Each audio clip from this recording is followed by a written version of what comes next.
Chapter 2634. This is fake. 1. They heard Lung Ruox's words clearly, but they still didn't understand what the other party meant. Does Senior mean that you want us to replace the Lung and Luo families? After the representatives of the top forces looked at each other, one of them asked on behalf of the others. That's right. I selected you from all the top forces. The forces you belong to are the strongest among all the top forces on the Haotian continent. That's why I'm willing to tell you my future arrangements in advance. When Sun Tao's matter is over, you'll take the Lung family and the Luo family and leave Haotian continent. At that time, the Lan family will be the only dominant family in Haotian continent. This also means that your chance has come, doesn't it? Lung Ruoxue smiled. Senior, you don't wish for the Lan family to monopolize the world? Hearing Lung Ruox's words, another person could not help but ask.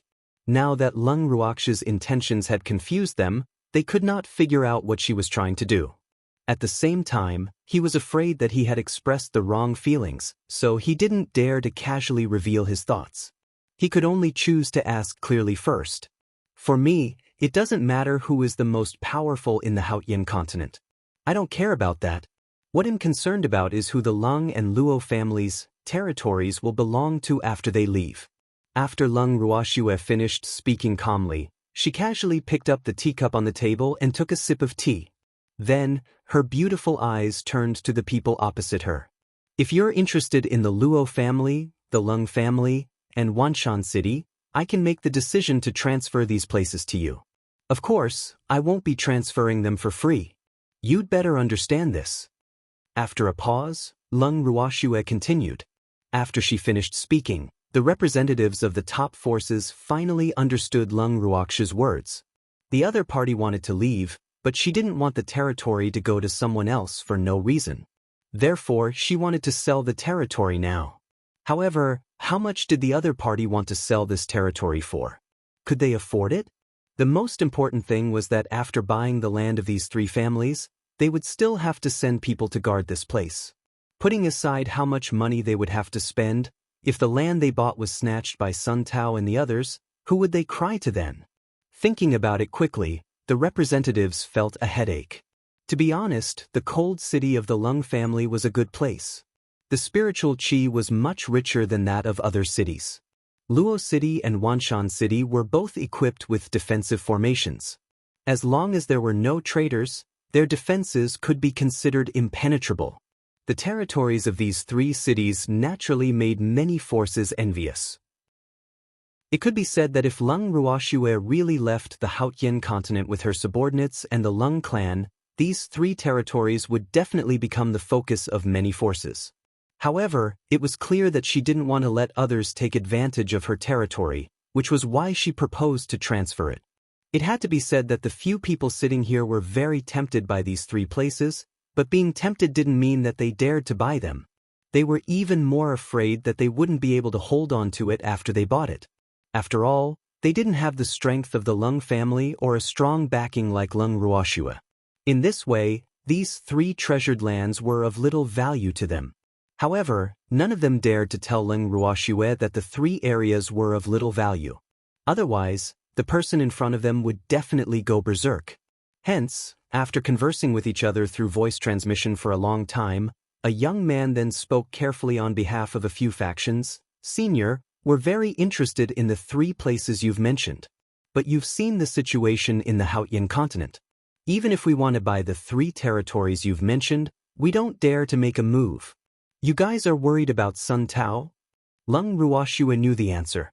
Thanks, the few of them nodded with shame. Sun Tao's return this time had shown them his strength, and they were all shocked.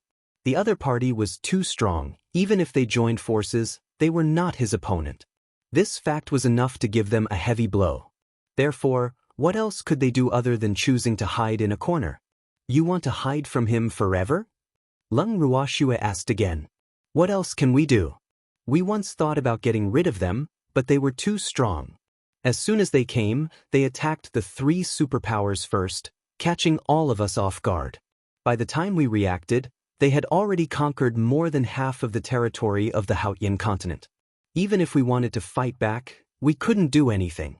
Thus, We had no choice but to sweep away the snow in front of our own doors, each preserving our strength and shrinking back in our most important territories. If the Lung family didn't send a letter and Sun Tao and the others didn't take a break recently, we wouldn't have dared to walk around the Haotian continent. The young man said honestly. Do you think that hiding in a hole is a long-term plan? Don't think that Sun Tao hasn't made a move on you guys yet. That's because he's already treated you guys like turtles in a jar. He thinks that he can take care of you guys at any time, so you guys aren't afraid of him. But you have to live in fear all day long. How long do you want to live like this? Until the day Sun Tao no longer has the patience to play hide-and-seek with you guys and takes action to deal with you guys? Lung Ruoxue retorted with a face full of disappointment. As long as Senior sets up a formation in our territory, we'll be even safer. Someone said in a low voice. Do you really think you're safe with the formation? Have you forgotten the lesson from the Luo family? Let's put it this way.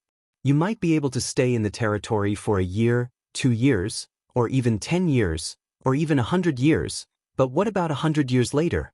Will your people be unable to stand this kind of life? There will be a day when the resources of your families run out. What will you do then? Lung Ruoxue reminded. We, the representatives of the top forces, were speechless after hearing Lung Ruoxue's words. How could they not know that the things Lung Ruoxue had mentioned would become a reality in the future? However, what could they do? Lung Ruoxue was not willing to help them get rid of Sun Tao. Get rid of Sun Tao? The few of them thought of this situation at the same time and hesitated. Finally, the young man opened his mouth and probed, Senior, can you help us get rid of Sun Tao? I've said it before. As long as all the forces in the Haotian continent hire me, it'll help you eliminate this hidden danger. Lung Ruoxue still said the same thing.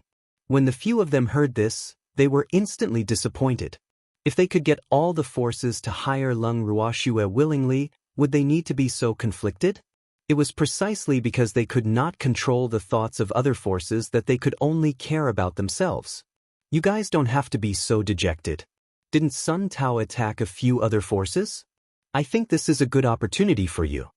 Lung Ruoxue chuckled. Senior wants us to hit them while they're down and take the opportunity to recruit them? The young man raised his head and looked at Lung Ruoxue. I'm not that kind of person. Lung Ruoxue pretended to be unhappy after hearing the young man's words. When the people present heard this, they quickly said, No. How could Senior be that kind of person? However, what they thought was completely different from what they said. In their hearts, Lung Ruoxue could not be considered kind. Chapter 2635. This is fake, too. It's good that you know. I just wanted to remind you to do their job. Now is a good time. As long as they sign a contract with me, they'll take care of Sun Tao. Lung Ruoxue promised. Senior, Sun Tao has a lot of people around him. They're almost spread out across the entire Haotian continent. Can you really deal with him alone? The young man asked worriedly. In fact, this was what everyone present wanted to know. I've never put Sun Tao in my eyes. Lung Ruoxue was full of confidence. Since Senior is so confident, we'll definitely try our best to convince the powers that have yet to sign a contract with Senior. The young man promised. All right, I'll be waiting for your good news. Lung Ruoxue was very satisfied with the way the man in front of her was acting. She gave him a look that said he was a promising child. Senior, we'll take our leave first. The young man said as he stood up. He then turned around and left. Seeing this, the others immediately followed. After they left, the mother parasol tree appeared beside Lung Ruoxue silently and asked curiously, Shui, do you think they'll be able to see through your intentions? So what if I can? If they really want their clan to become a super clan, they have no other choice. Lung Ruoxue said disapprovingly. Senior, we just need to wait and watch the show. Lung Ruoxue continued. Yes. The mother parasol tree nodded. Just as Lung Ruoxue had said, when the representatives of the top forces returned to their own lodgings and thought back on Lung Ruoxue's words, they could sense that Lung Ruoxue's intention was to get rid of Sun Tao. In order to replace the Lung family and the Luo family as a superfamily, they were willing to cooperate with Lung Ruoxue's idea. However, They thought that Lung Ruox's intention was most likely to earn money. Who would have thought that Lung Ruox's main reason was because she found it too troublesome and time-consuming to set up formations for their families?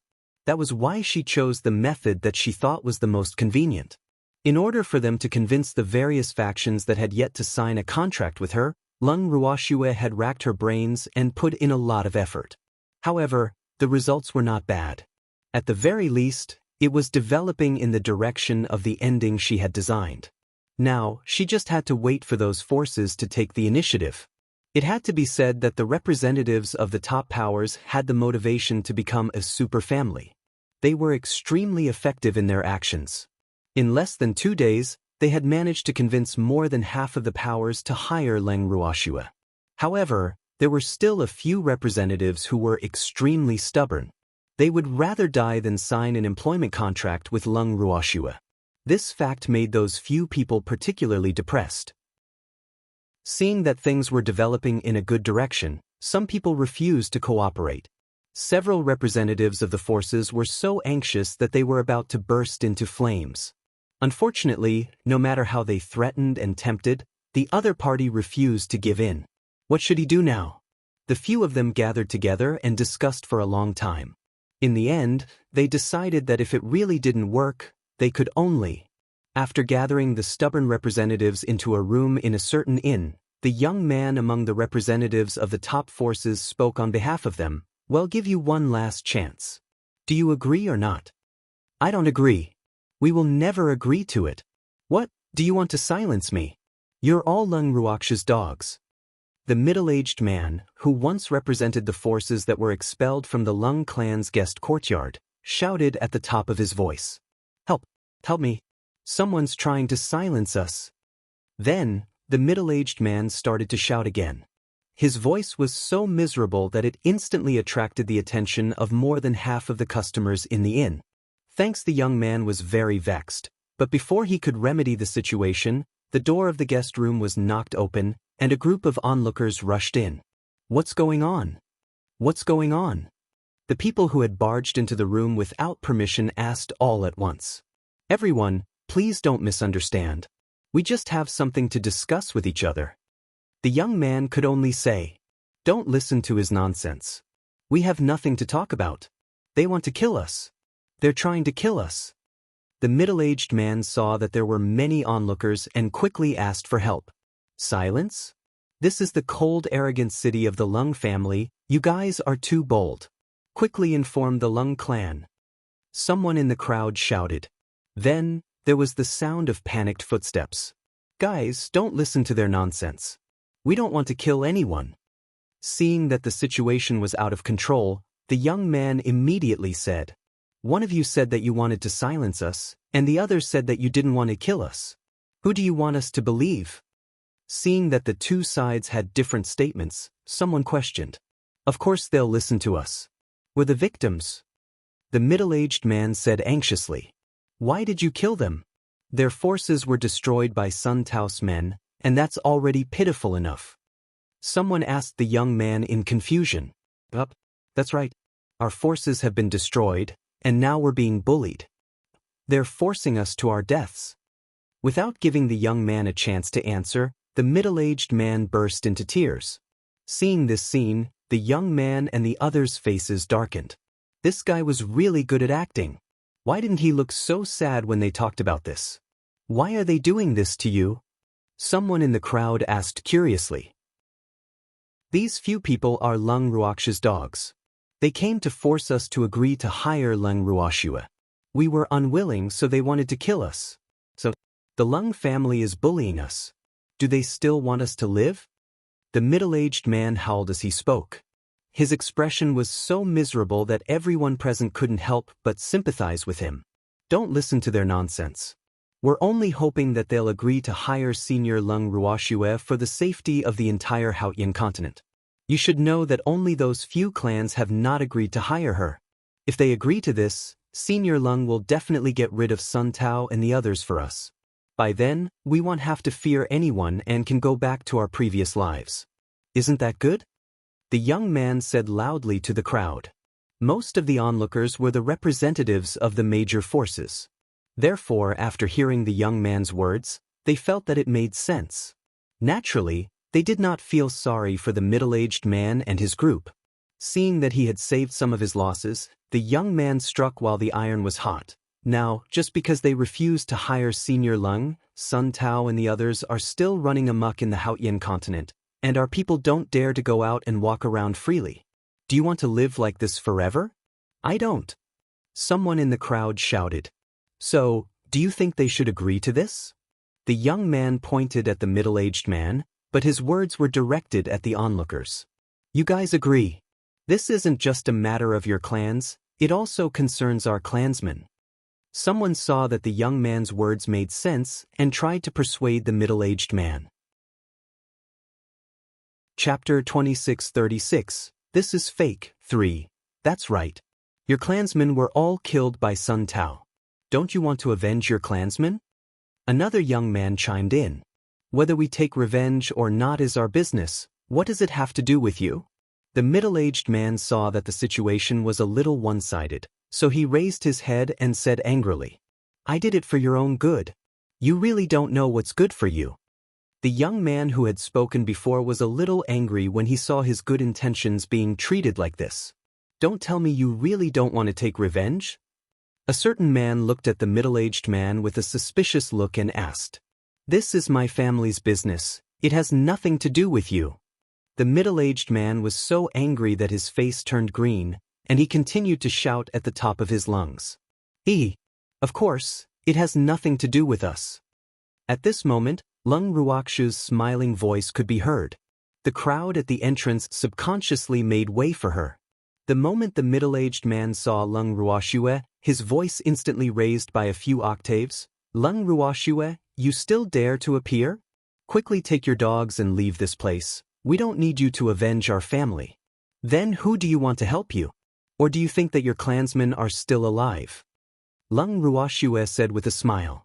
The middle-aged man was at a loss for words when he saw Lung Ruoxue. After being questioned by Lung Ruoxue, the courage he had when he shouted at her earlier had disappeared without a trace. Following that, Lung Ruoxue's beautiful eyes turned to the other people on the middle-aged man's side. She smiled and asked, Do you all have the same thoughts as him?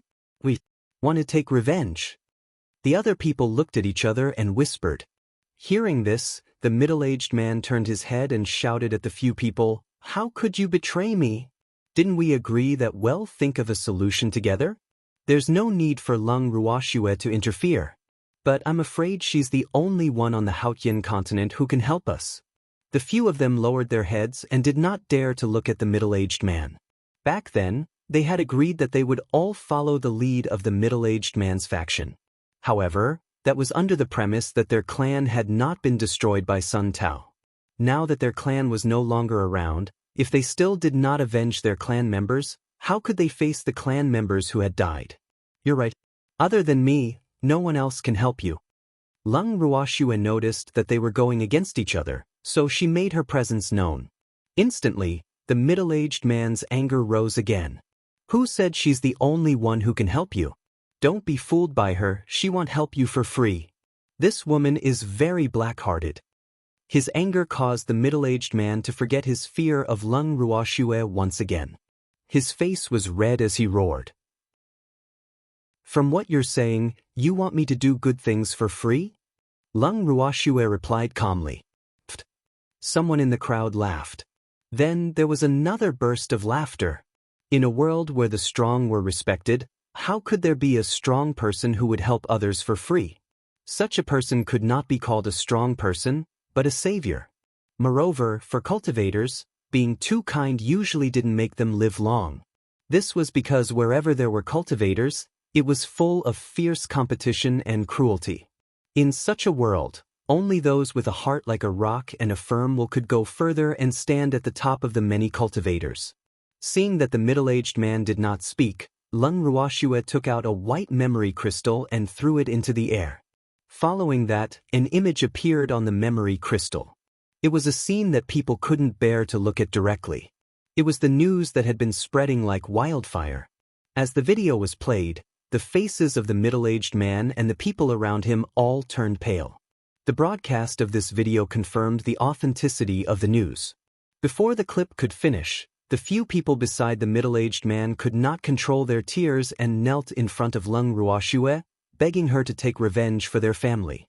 At this moment, let alone giving up 50% of their assets, even if they were asked to give up all their assets, they would be willing to do so. Although they had heard the news before, they had been skeptical. Now, they no longer had any doubts. Instead, the thought of getting rid of Sun Tao and the others had become the most urgent thing in their hearts. When Lung Ruoxue heard their request, she immediately gave the young man a look. Following which, the young man took out a few contracts. The few of them did not even think and immediately signed on the contracts. In just a few minutes, except for the middle-aged man, everyone on his side had made their choice. In the end, Lung Ruoxue's beautiful eyes turned to the middle-aged man, waiting for him to make a decision. After a long time, the petrified middle-aged man finally had some reaction. He mumbled, "No. This was impossible. This is impossible. Why is it impossible?" Lung Ruoxue asked with a smile. "Thanks, this is fake. This video is fake." The middle-aged man was jolted awake. He pointed at Lung Ruoxue and glared at her.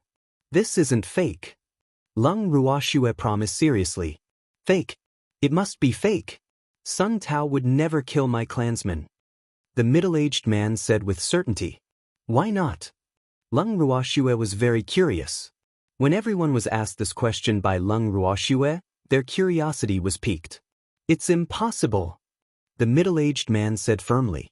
"What you're saying doesn't make sense. Could it be that Sun Tao is your relative, so he can't kill your family members?"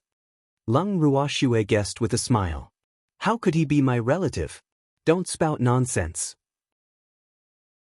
Hearing Lung Ruoxue's words, the middle-aged man was so frightened that his heart was in a mess, but he quickly denied it. "Weren't you the one who kept emphasizing that Sun Tao couldn't have killed your family? Then what was going on in the image? This was clearly done by Sun Tao's men. You can't possibly not recognize the clothes of Sun Tao and his men, right?" Lung Ruoxue said as she looked at the video that was still playing. "Of course I recognize their clothes, but the people in your image are definitely not them. They would never kill my clansmen." The middle-aged man was very certain. "They're the ones who did it." Lung Ruoxue said calmly. "No, it wasn't he. Sun Tao wouldn't do that. I've already submitted to them, so what reason do they have to send people to kill my clansmen?" In a moment of desperation, the middle-aged man retorted, but as soon as he finished speaking he suddenly realized what he had just said and quickly changed his words. "I'm just talking nonsense, don't take it seriously." When everyone heard this, they looked at the middle-aged man in disdain. So what if this guy took them for fools? The words came from his own mouth, and he actually asked them not to take it seriously? If they didn't take it seriously, did they think he was joking? Wouldn't they be the silly ones if they did that? Now you know why he stopped you from hiring me, right? Lung Ruoxue ignored the middle-aged man who was filled with regret and frustration. Instead, she turned around and spoke to the other representatives who had been wearing the same pants as the middle-aged man. When the representatives heard this, they felt so regretful that their intestines turned green. They had thought that the middle-aged man was doing this for their own good. Only now did they realize that the other party was simply using them. This result infuriated them. In the next second, they all rushed toward the middle-aged man and started punching and kicking him. When Lung Ruoxue saw this, she immediately turned around and left. After returning to the snow garden, the mother parasol tree immediately came over and said, "Little girl, your wish has finally come true. Okay, next we should prepare to deal with Sun Tao." Lung Ruoxue smiled. "By the way, did Sun Tao really exterminate all those forces?" The mother parasol tree recalled this and asked curiously. "You'll have to ask him." Lung Ruoxue pointed at Lung Xiaoxiao, who was walking into the snow garden. The mother parasol tree then turned its beautiful eyes to Lung Xiaoxiao. Lung Xiaoxiao immediately felt the pressure increase.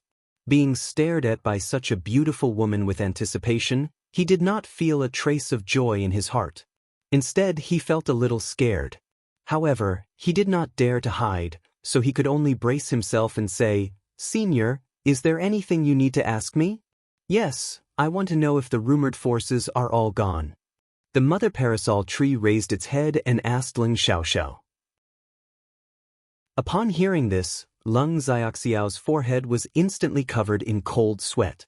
He looked at Leng Ruoxue and saw that she did not have any intention of stopping him from speaking. He then told the mother parasol tree truthfully, other than the middle-aged man's faction, the others are still there. So you're saying that you're lying to them? The mother parasol tree looked at Leng Ruoxue and said, "This isn't lying. This is strategy." Leng Ruoxue said helplessly, "Actually, I think you're still doing something unnecessary. Why do you have to go through so much trouble? Those who aren't willing to hire you will be directly killed. Wouldn't that save more time and effort?" The mother parasol tree could not help but suggest, "Senior, I'm a kind-hearted person. Please don't teach the child the wrong things." Leng Ruoxue's forehead was filled with black lines when she heard this. Leng Xiaoxiao also felt that the mother parasol tree's words were a little. He was speechless about this. However, Leng Ruoxue's words were clearly despised by the mother parasol tree. The mother parasol tree rolled its eyes at her and said, "You're kind? I have no comment on your kindness." All right. Leng Ruoxue admitted that she wasn't kind enough, but she was definitely not someone who liked to use violence. Basically, she felt that she was a peace-loving person, but the prerequisite was that no one offended her. Otherwise, she would immediately transform into a female T-Rex, and at that time, no one would be the one to suffer. Just as Leng Ruoxue was about to defend herself, a voice rang out in her heart, "Master, we're here." Chapter 2637. Who are they? 1. Hearing this, Leng Ruoxue revealed a faint smile. When the parasol tree mother saw this, it could not help but ask curiously, "What's the matter? Is there a good thing?" "Mei and the others are here." Leng Ruoxue smiled. "I see." The parasol tree nodded in understanding, but Leng Xiaoxiao was not sure who the Mei that Leng Ruoxue was referring to was. He asked curiously, "Who are Mei and the others?" "It's a few of my beastie and my subordinates from Wanshan City." Leng Ruoxue explained simply. Ever since she had arrived at the Azure Dragon Mountain and settled down there temporarily, she had sent a voice transmission to Mei and a few other small beasts, asking them to bring Big Mountain and his son to the Wanshan City to find the head butler, then bring them to the proud Cold City. Now they could finally meet up. Leng Ruoxue was looking forward to the arrival of Mei and the other small beasts and the people of Wanshan City. After not seeing him for so long, she realized that she missed those guys from Wanshan City. At the same time, she felt that she was really an irresponsible master. Ever since she took over Wanshan City, she seemed to have been a hands-off manager. However, in some ways, she did it for the good of the people of Wanshan City. After all, she had always thought that she was just a passerby in the Haotian continent. At that time, she had no intention of taking them away from here. But now everything was different, because she would take those people to the divine world. As the master, she naturally had to give them a stable living environment. After some thought, Leng Ruoxue raised her head and looked at Leng Xiaoxiao. She requested very politely, "Please arrange a place for my subordinates to stay. I think there will be a lot of them." "All right," he said. Leng Xiaoxiao nodded his head delightedly. Then he resigned himself to his fate and went to work for Leng Ruoxue. Leng Ruoxue and the mother parasol tree were waiting for the Mei and the other little beasts to arrive. At this time, the succubus and the other beasts, as well as the people from Wanshan City, were already approaching the proud Cold City. Looking at the city gate in front of him, Baby was excited. "So, I'm going to see my bad master."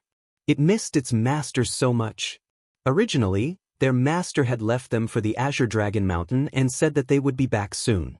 Who knew that this separation would last for several months? Moreover, they could not go directly to the Azure Dragon Mountain to meet their master. Instead, they went to the even further Wanshan City. One could imagine all the hardships they had to endure on the way. The abnormally excited Baby jumped down from the feather's back and ran straight for the city gate. The head butler of the Wanshan City, who was also sitting on the feather's back, couldn't stop him even if he shouted. The mimicked baby turned into a stream of light and quickly ran towards the city gate. At the city gate, the petite baby was still stopped by someone.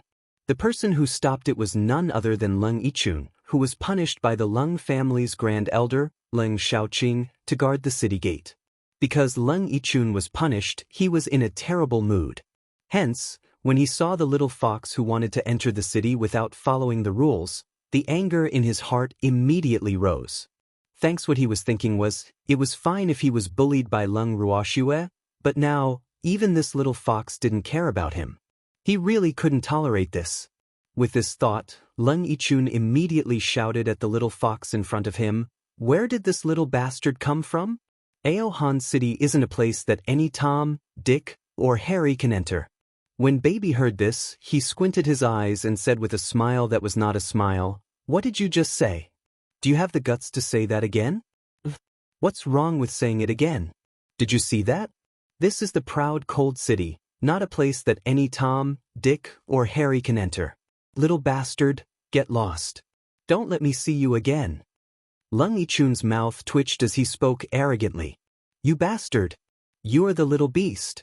This grandpa isn't some random cat or dog. Open your blind eyes and let this grandpa see clearly."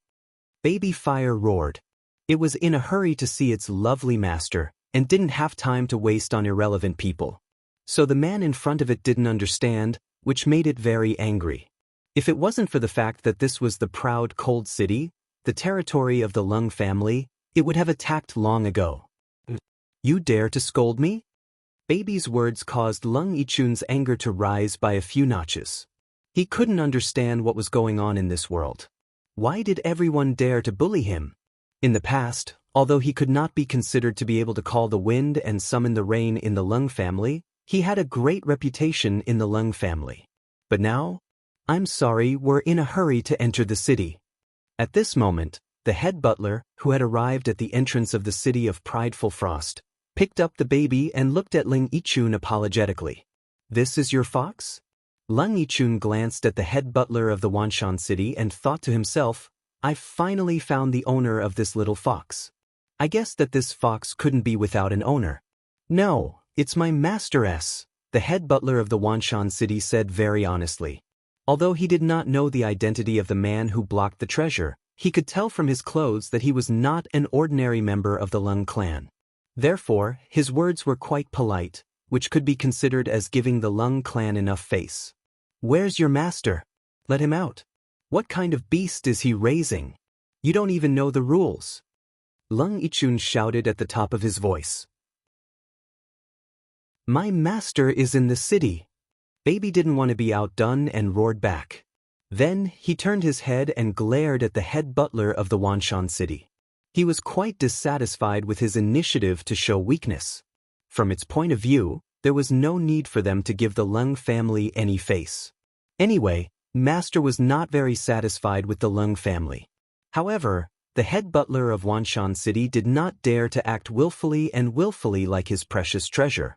He felt that his master's surname was Leng, and no matter how thin the relationship between his master and the Leng family was, in the eyes of outsiders, his master was still a member of the Leng family. If he embarrassed the Leng family in public, wouldn't that be equivalent to slapping his master's face?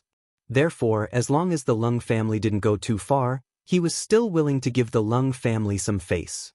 With this thought in mind, he very much hoped that the Leng family in front of him would be able to see the light, so that both sides would not have a bad expression.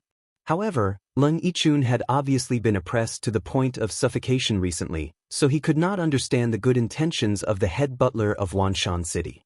He did not even ask for the other party's name and directly said to the head butler, "Even if your master is in the city, he has to come out." As soon as these words came out, the face of the head butler of Wanshan City immediately turned black. The faces of the people of Wanshan City behind him also turned ugly. Some of them were even rubbing their fists and rubbing their palms, looking eager to try.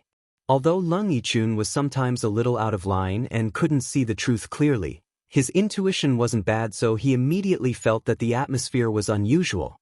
The strong smell of gunpowder made him subconsciously take a big step back, and after he stood in the middle of the guards, he then asked with a face of vigilance, "What do you want?" This is the city of prideful frost. If you dare to cause trouble here, you'll regret it. It would have been better if he had not said those words. The moment he said those words, the people of Wanshan City became even angrier. The other party's words clearly showed that he wanted to use his power to bully others. Ever since Wanshan City had Lung Ruoxue as their backer, everyone in the Haotian continent had to look up to them. It had been a long time since they had received such treatment. Now they had finally tasted the feeling of being despised again. Although it was not a fresh feeling, it was still rare. Chapter 2638. Who are they? 2. Everyone from the Wanshan City turned to look at their chief steward, using their eyes to ask him what to do, whether to make a move or not. Although the head butler was also very angry, he was more troubled. As the actual person in charge of the Wanshan City, he had too many factors to consider. In addition, his master was currently living in the Lung family. If they fought with the Lung family outside the city before they met his master, would his master blame them? Regret? You bastard! I'll let you know what regret is. Just as the head butler was thinking, Baby, who could not bear it any longer, was the first to attack. It did not care so much.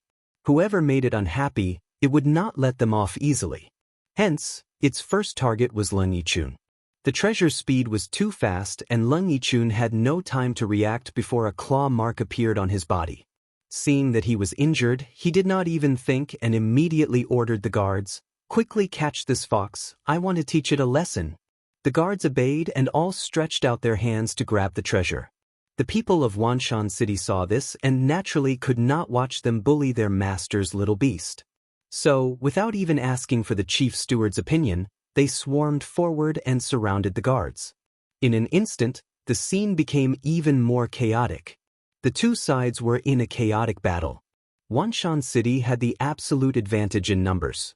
On top of that, there were also Precious and other small beasts who took the opportunity to launch sneak attacks. Very quickly, the guards of the proud cold city were completely defeated. Lung Yichun's body was also covered in wounds. His face was blue and purple, and he looked extremely miserable. This scene happened in just a few minutes. By the time the head butler of Wanshan City reacted, the guards and Lung Yichun had already been surrounded and beaten into a miserable state.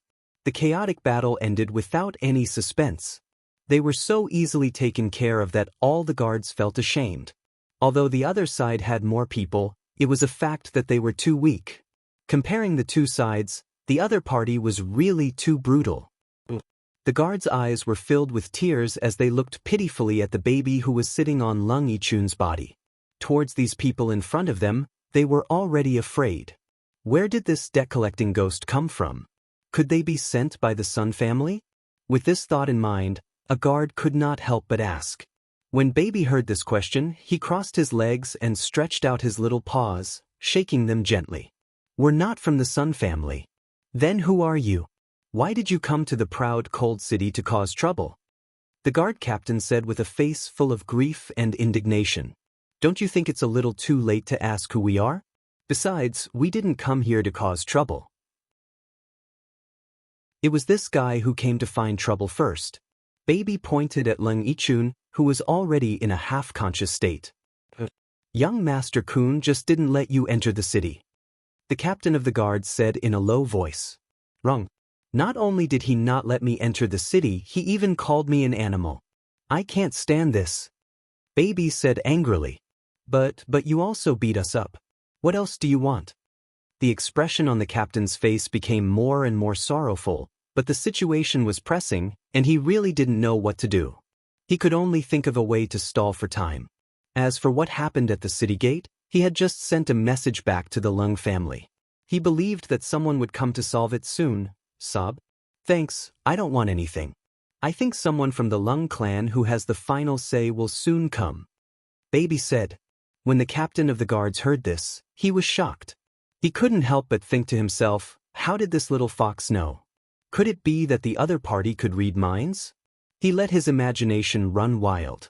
However, his baby really didn't know how to read minds. Otherwise, his baby would definitely tell him that if he beat the young, the old would come. If he beat the weak, the strong would come. Wasn't this the rule of most situations? It had already seen it many times. Not only that, but the captain's face also clearly said, "We have a backer." And that backing would definitely arrive soon. Just like that, the Lung family's guards were scared witless. They looked at Baby and the others cautiously, afraid that they would feel that they had not had enough and would fight with them again. Baby, on the other hand, sat leisurely on Lung Yichun's back with her legs crossed. Her beautiful silver eyes were fixed on the direction of the city. A moment later, two figures rushed out of the city. The two men first looked at their guards, who had been beaten black and blue, and then turned their eyes to the little purple fox. "Forefather, save me." Wu, Lung Yichun, who was in a semi-conscious state, saw Lung Xiaoqing's figure from the corner of his eyes and hurriedly called for help. However, Lung Xiaoqing ignored him and said to Bao Bei, "You're a treasure? Not bad. It seems that you recognize me.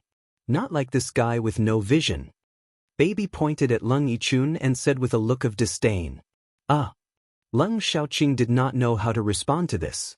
In fact, after he found out that Lung Ruox's beastie was coming to the proud cold city, he was afraid that it would cause more trouble, so he had specially asked Lung Ruoxue about it.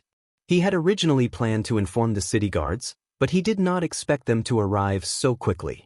Now, there was nothing to say, because his own guards had already been beaten up. The situation in front of her made Lung Xiaoqing sigh in her heart. What she was afraid of really happened. He was clearly afraid that a conflict would occur between the two sides, but it still happened. Why couldn't anyone from both sides restrain themselves? However, he was even angrier at the people on his side. There were so many people on the other side, and they dared to start a conflict with the other side without asking clearly. How stupid was this behavior? Needless to say, the main culprit was definitely Lung Yichun, that idiot. At this moment, Lung Xiaoqing was filled with regret. Why did he have to punish Lung Yichun to guard the city gates? Miscalculated. It was definitely a mistake. He really regretted it so much that his intestines turned green.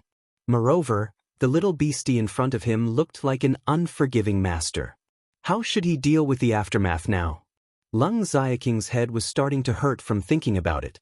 Unable to come up with any good ideas, he glanced at Lung Xiaoxiao beside him and gave him a look. Lung Xiaoxiao had no choice but to bite the bullet and said to Bao Bei with a smile, "Treasure, come with us to the Lung family's main residence. Your master is still waiting for you. She's been looking forward to your arrival. I'll definitely go. However, you have to first settle the matter at hand for me." Baby said with a face that left no room for discussion. "Don't worry, we'll definitely give you an explanation." Lung Xiaoxiao guaranteed. However, he was thinking in his heart that at most, he could just hand Lung Yichun over to the other party. In any case, from the looks of it now, other than causing trouble, that guy really didn't have much contribution to the family. I want an explanation now. I don't blame him for not letting me enter the city. After all, I was anxious to see Master and didn't think so much before barging in. It's my fault. Baby first admitted his mistake with a good attitude, then changed the topic and said aggrievedly, "But he shouldn't have called me an animal. So what if you humans are more noble than us beasts? Everyone was a cultivator, so they should be equal. More importantly, Master has never scolded us like this before, so what right does he have to do that?" Chapter 2639. Who are they? 3. After Baby finished speaking in grievance, she was so angry that all the hair on her body stood up. Her beautiful silver eyes seemed to be burning with raging flames, and two small flames of anger flickered in her eyes. "I'll get him to apologize to you, okay?" Lung Xiaoxiao thought for a moment and said when he heard his precious say that just an apology is definitely not enough. Baby was not very satisfied with this suggestion. "If you have any other requests, just tell us. As long as it's within our capabilities, we will definitely satisfy you." Lung Xiaoxiao made up his mind.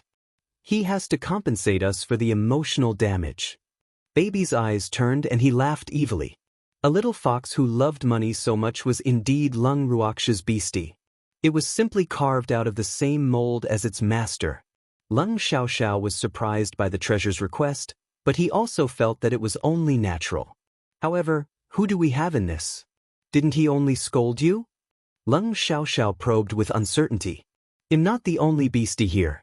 The word beast included all of us. Baby said matter-of-factly, but it was smart enough not to drag the Lung family guards into the water. After all, it was the one who started it first. When it's possible to forgive someone, one should forgive them. It would only target that idiot. What was this called? That's right, it was killing the chicken to warn the monkeys. It was still all right. When Lung Xiaoxiao heard this, she swept a glance from the corner of her eyes. There were only 5 little beasts present, which was not a large number. Lung Yichun should be able to afford it. Therefore, he quickly agreed to it. At the same time, he was glad that the little fox did not include the people from Wanshan City. Otherwise, Lung Yichun would have to pay off his debt for the rest of his life. However, what he didn't know was that even if there were only 5 little beasts who wanted compensation for mental damage, it would be enough for Lung Yichun to spend the rest of his life paying off his debts. Can we enter the city now? Lung Xiaoxiao, who felt that he had settled the few little beasts in front of him, asked again. Looking at Lung Yichun, who had fainted from anger after hearing that he had to pay for emotional damages, Baby finally nodded kindly. Then, he glanced at the head butler of Wanshan City and said, "Head butler, let's enter the city." Yes. The head butler of Wanshan City nodded his head and heaved a long sigh of relief in his heart. The matter was finally resolved without any mishaps. He no longer had to be an invisible person. It was really good. However, Leng Xiaoqing and Leng Xiaoxiao's attention was obviously focused on the few little beasts. In this regard, the head butler of Wanshan City was rather calm after being ignored. In his words, he wanted to keep a low profile, and it would be perfect if he was not noticed by others. He followed Leng Xiaoqing and his brother into the city of Prideful Frost, and then to the Leng family's main residence.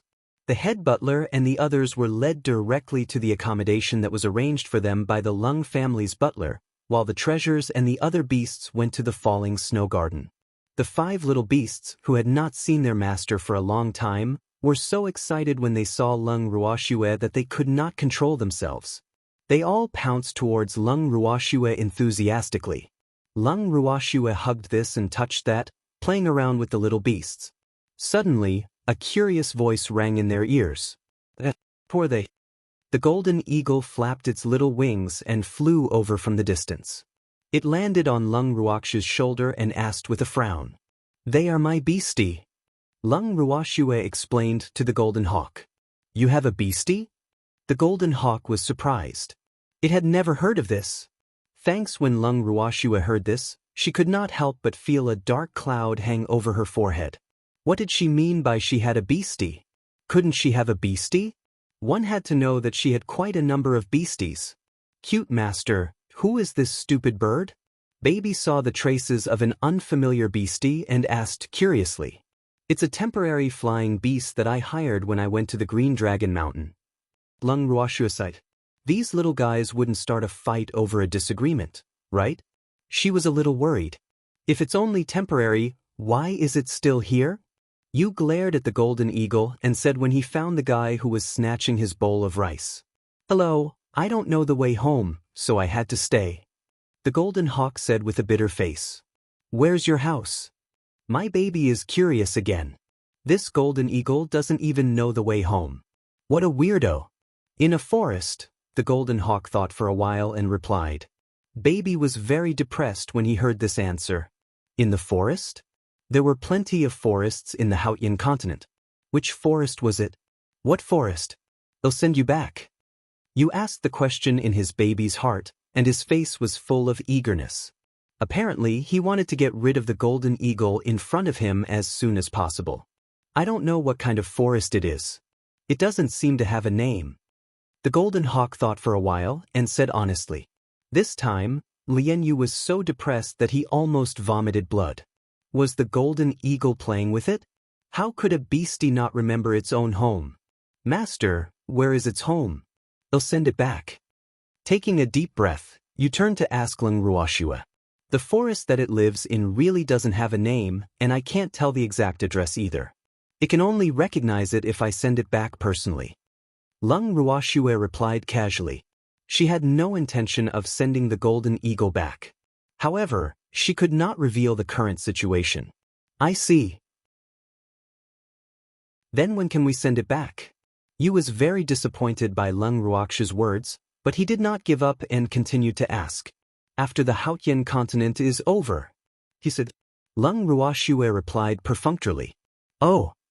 Hearing this, Yu was a little listless. However, he didn't want to be looked down upon by the golden eagle, so he quickly pulled himself together and decided to use a soft approach. He first brought the golden eagle to his side and tried to avoid contact with his master. In this way, the golden eagle wouldn't be able to take away his job. At least on the Haotian continent, he would still be his master's only flying beast. With that, it was satisfied. After thinking it through, Yu immediately said to the golden eagle, "As an eagle, I will protect you in the future, so you have to listen to me, understand? You have to listen to us." Baby said, "What's in it for me to listen to you?" The golden hawk blinked its eyes and asked innocently. The 5 little beasts choked. Was this guy bargaining with them?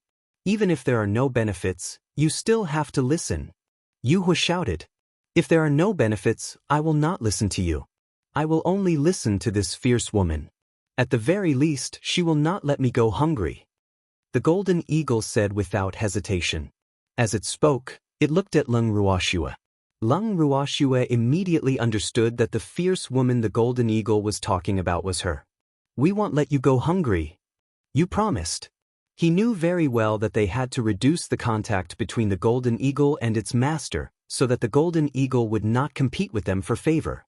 That's right, we'll take care of your food in the future. Baby also promised. Chapter 2640, Speculations from the Outside World, 1. If you can really feed me well, then I'll listen to you. The golden hawk thought for a while and agreed. It felt that an eagle had to bow its head under the eaves. These 5 beastie looked like they were not to be trifled with, and it was alone, so it thought it was better to be tactful. Anyway, it did not have high requirements. As long as it was not hungry, had food to eat, and had sleep, it would be satisfied. It settled then. Baby gave the final word. Seeing that the little beasts were chatting happily and that Lung Ruoxue was evil-hearted enough not to remind Baby and the other beasts, the golden eagle's personality was a little. He let them discover it themselves. After the golden eagle thought that it had been accepted by the 5 strange little beasts, it quickly turned its curious eyes to the father and son, who were a little uneasy not far away. It flew directly to Xiao Shan and asked, "Who are you? I've never seen you before." "I'm Xiao Shan." Xiao Shan introduced himself. "What about her?" The golden hawk looked at the mountain. "I'm Xiao Shan's father. My name is Deshan. Nice to meet you." The mountain took the initiative to introduce himself after hearing the golden eagle's question. However, the golden hawk immediately widened its eyes and looked at Xiao Shan uneasily. It asked again with a confused face, "Your father is a woman?" This question not only made the golden eagle feel unprecedented uneasiness, but even Ling Xiaoqing and Ling Xiaoxiao, who had been watching the show from the side, were extremely puzzled. The mountain in their eyes, even though his name was very masculine, his body was extremely burly, and his face was not very pretty, was still a woman. Why did he claim to be Xiao Shan's father? Wasn't this a little too strange? They couldn't deny that they were a little frightened. "I'm a man." The mountain quickly explained when he saw that the other party had misunderstood. "Liar. I'm not so old that I can't tell men from women." The golden hawk complained. "Senior, please help me explain." The mountain was so depressed that he was on the verge of tears. Although he was pretending to be a woman to help Senior, there was no need to do so now. Therefore, he really didn't want to let people continue to misunderstand. Hearing this, Lung Ruoxue couldn't help but chuckle. She then said seriously, "He's indeed a man. He's currently dressed as a woman." "Oh!" The golden eagle, Ling Xiaoqing, and Ling Xiaoxiao nodded at the same time. They finally understood. Besides, they were very impressed by the mountain. This guy was too good at pretending to be a woman. If he had not confessed, they would have thought that the person in front of them was a woman. The mountain heaved a sigh of relief after the matter was cleared up. However, what made him depressed was that even after knowing the truth, the two humans and the beast would still look at him curiously from time to time. This fact drove him a little crazy. Thanks Mountain, who could no longer bear the strange looks, looked at Lin Ruoxue with tears in his eyes. He sobbed, "Senior, please help me restore my male identity." Sob. He couldn't take it anymore. "All right then." Lung Ruoxue suppressed her laughter and nodded. Then, she brought Big Mountain into a guest room. When the two of them came out of the guest room, the mountain had completely returned to his original gender, and his face was full of smiles. After dressing up as a woman, he finally realized how difficult it was to be a woman. When he was in Luo City, he could not ignore Wen Yuan's affectionate gaze even though he had been pretending to be sick. If he were a real woman, he might have been secretly delighted by Wen Yuan's gaze. However, he was not a real woman. He was a man deep down. When he was faced with such an affectionate gaze, he did not feel any secret delight. Instead, he felt that it was harassment. That's right. That was how he felt.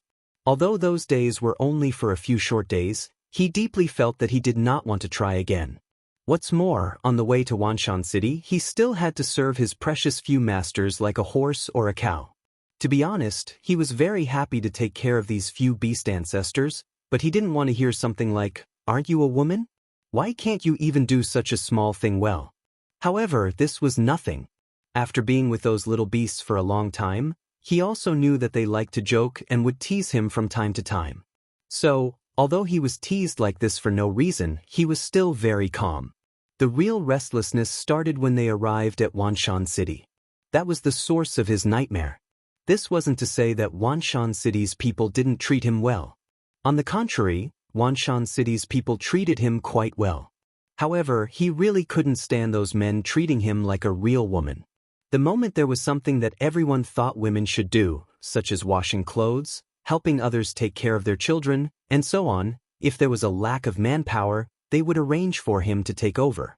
Moreover, as long as he showed even the slightest intention, those people would say to him very earnestly, "As a woman, if you can't even handle such a small family matter, how are you going to get married in the future? Or rather, a woman should do something that a woman should do. How can you compete with us for work like a man all day? Our Wanshan City doesn't lack anything, but what we lack the most is women who can do family affairs. So, you should go and do what you need to do." Every time he heard these words, he would feel conflicted, depressed, and frustrated. He felt even more indignant in his heart. "You bastard! Who made the rule that women could only do housework and take care of children? Could it be that women can't do things that men can do?" This was clearly a display of male chauvinism. The mountain disapproved of such words and scoffed at them. Several times, he was so angry that he even told the head butler of Wanshan City that he was a man and not the woman they thought he was. However, no one believed his words. Even with his precious little beasts and his own son as a witness, he still couldn't make the chief butler and the others believe this fact. This result made him even more depressed. At the same time, he also clearly understood that the people of Wanshan City really treated him as a woman. They also treated his truth as nonsense, and might even think that he was mentally unstable. This realization made the mountain so depressed that he almost vomited blood. However, from then on, he gave up the idea of continuing to correct the chief butler and the others.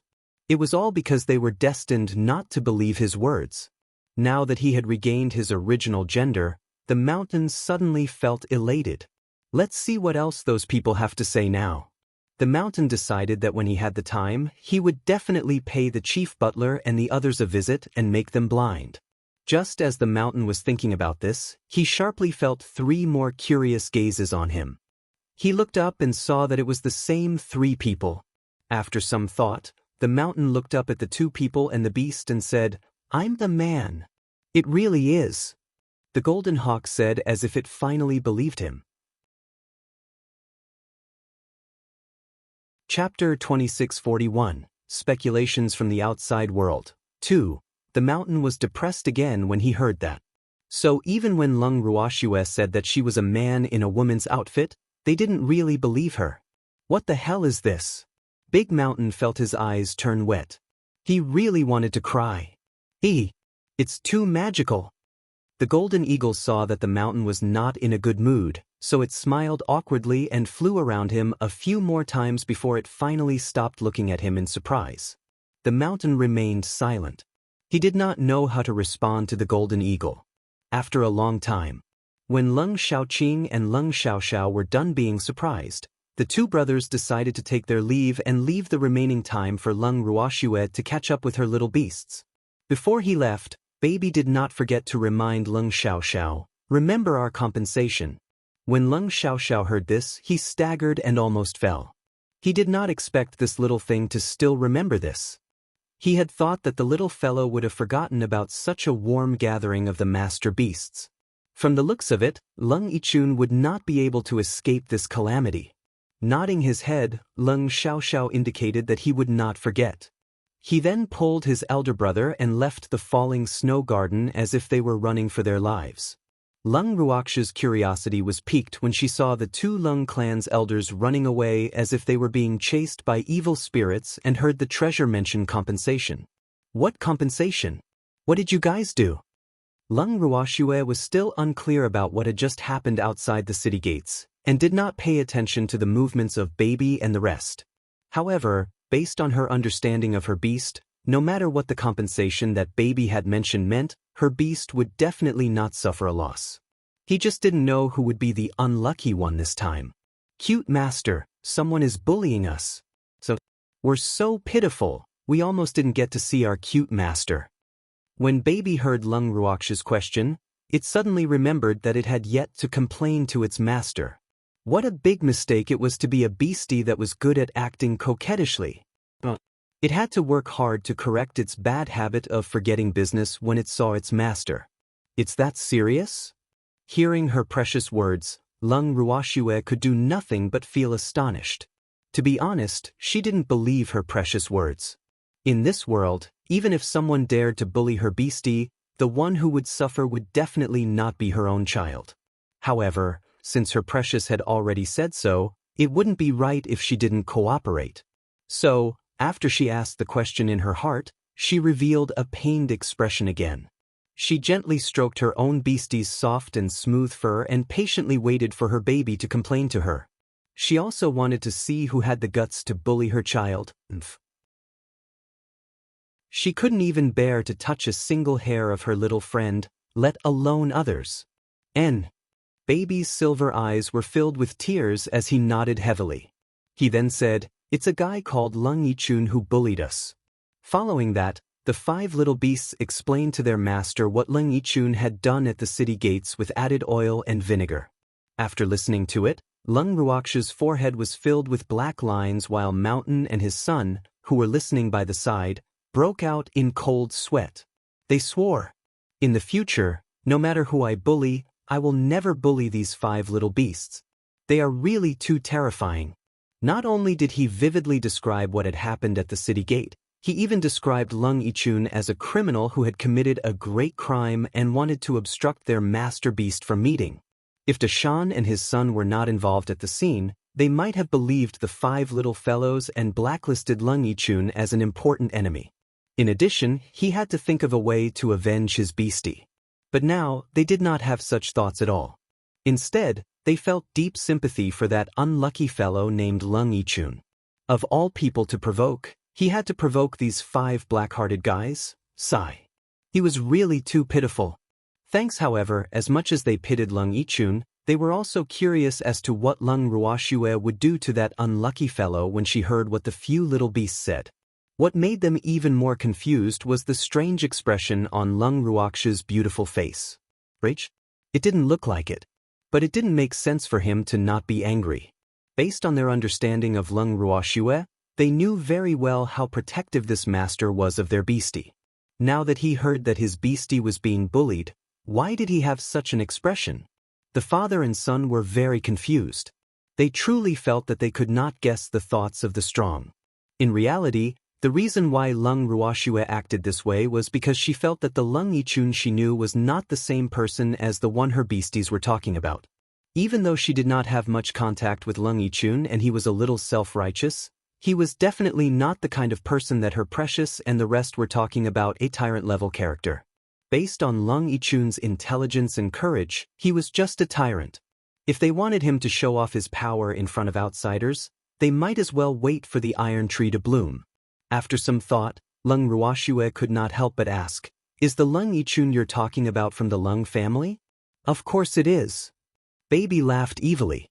"But the Lung clan shouldn't have anyone with the same name. Why is the Lung Yichun that you guys are talking about different from the one I know?" Lung Ruoxue asked in bewilderment. Cute master, people are multifaceted. What you've seen should only be one side of him, while what we've seen is the other side. In short, he looks down on us beasts. We should really throw him to the Beast Clan. In the Beast Clan, he will definitely be a different species. At that time, let's see if he still dares to not treat us as humans. Baby said with a face full of anger. When he got to the point of excitement, he even clenched his claws into small fists. Upon hearing this, Lung Ruoxue and Big Mountain broke out in cold sweat. They really wanted to say, "You weren't humans to begin with." However, it seemed that it was better not to say this, or it would affect everyone's relationship. Lung Ruoxue caressed the obviously agitated baby in a comforting manner and said, "That's a good idea. I support you." "Yes, we support you too." The mountain father and son quickly replied in unison. "And me." The mother parasol tree, who had been pretending to be invisible, also said, "I also support it. We must let those humans who disrespected us receive the most severe punishment." The golden eagle said, "Then it's a deal. By the way, cute master, how much should we charge Lung Yichun for his mental damage?" Baby thought for a while and asked, "You guys can do as you see fit. I'll bear the consequences for you. Do whatever you want." Lung Ruoxue said calmly. Baby nodded in satisfaction when he heard this. The mountain father and son were moved to tears.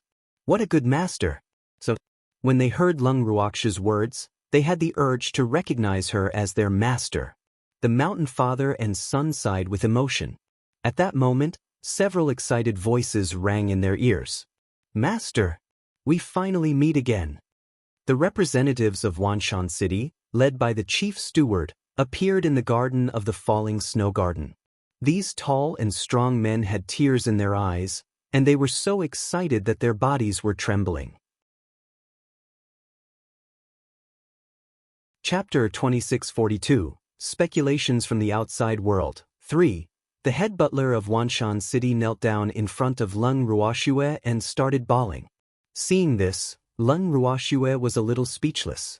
However, she did not stop him. Instead, she allowed him to cry without caring about his image. The head butler cried until he was covered in snot and tears. When he had cried enough, he suddenly realized that he seemed to have embarrassed himself. He was a man, but he was crying like a woman. Master wouldn't despise him, right? At the thought of this, he felt so wrong that he wanted to cry again. "Master!" The head butler's eyes were filled with tears as he called out shyly like a little wife. Lung Ruoxue looked at his expression and felt even more embarrassed. However, she couldn't let her subordinate down, so she could only smile awkwardly and say, "We meet again, head butler. Master, we've missed you so much." Only then did the head butler remember the Wanshan City representative who had followed him here to meet his master, and he said with some embarrassment, "I also miss you guys very much. This time, I've come back to bring you guys to the divine realm. In the future, everyone in the Wanshan City will develop in the divine realm." Lung Ruoxue laughed. "Yes, we will all listen to Master. However, if we leave, what will happen to Wanshan City? We've been developing there for so long, and there are already rules there. It's a pity to give up just like that." The head butler said with some reluctance. He had the deepest feelings for Wanshan City, and Wanshan City represented all his hard work. Therefore, it was really difficult for him to part with it when he left this time. Of course, no matter how important Wanshan City was to him, it was not as important as his master. Back then, If it wasn't for the fact that he was arranged to stay behind to protect his master's career, he would probably have gone to the divine realm with Commander Yi and the others at that time. And now, although it was a few years later than that time, he was still quite happy to be able to leave with his master. Sell Wanshan City. We won't be coming back to the Haotian continent in the future, and there's no use for us to keep the Wanshan City. Lung Ruoxue replied honestly. That's good. The head butler nodded his head. He was indeed reluctant to let Wanshan City go to waste. If he could find a good master for Wanshan City, he would be able to leave with a peace of mind. However, he had to carefully choose the candidate for the future master of Wanshan City, so as not to destroy Wanshan City. I've picked out a few buyers from the top forces. When you're free, you can get in touch with them and see who's more suitable to be the new master of Wanshan City. Then, you can sell Wanshan City to him. Lung Ruoxue explained in an understanding manner as she could tell the head butler's thoughts and his reluctance to part with Wanshan City. Yes. The head butler was happy to hear that. Then he asked about what had happened back then. Lung Ruoxue saw that other than the head butler, the others were also curious and wanted to know, so she briefly explained it to them. When they heard how Lung Ruoxue had managed to escape, they all broke out in cold sweat for him and sympathized with the Wen family. At the mention of the Wen family, the head butler quickly added, Master, many people from the Wen family have come up from the Haotian continent. I think they were brought back by Sun Tao from the divine realm. Yes, the Wen family in the divinity no longer exists. The Wen family on the Haotian continent should be their only hope of survival. However, the messenger of the Wen family is a disaster. What happened to the Wen family back then had a lot to do with me, so they can't be kept. Lung Ruoxue said honestly. Thanks, she had never thought of herself as a good person. Hence, she would never let go of the Wen family just because she was too soft-hearted and let them off. Most importantly, she did not want to bring herself more trouble in the future.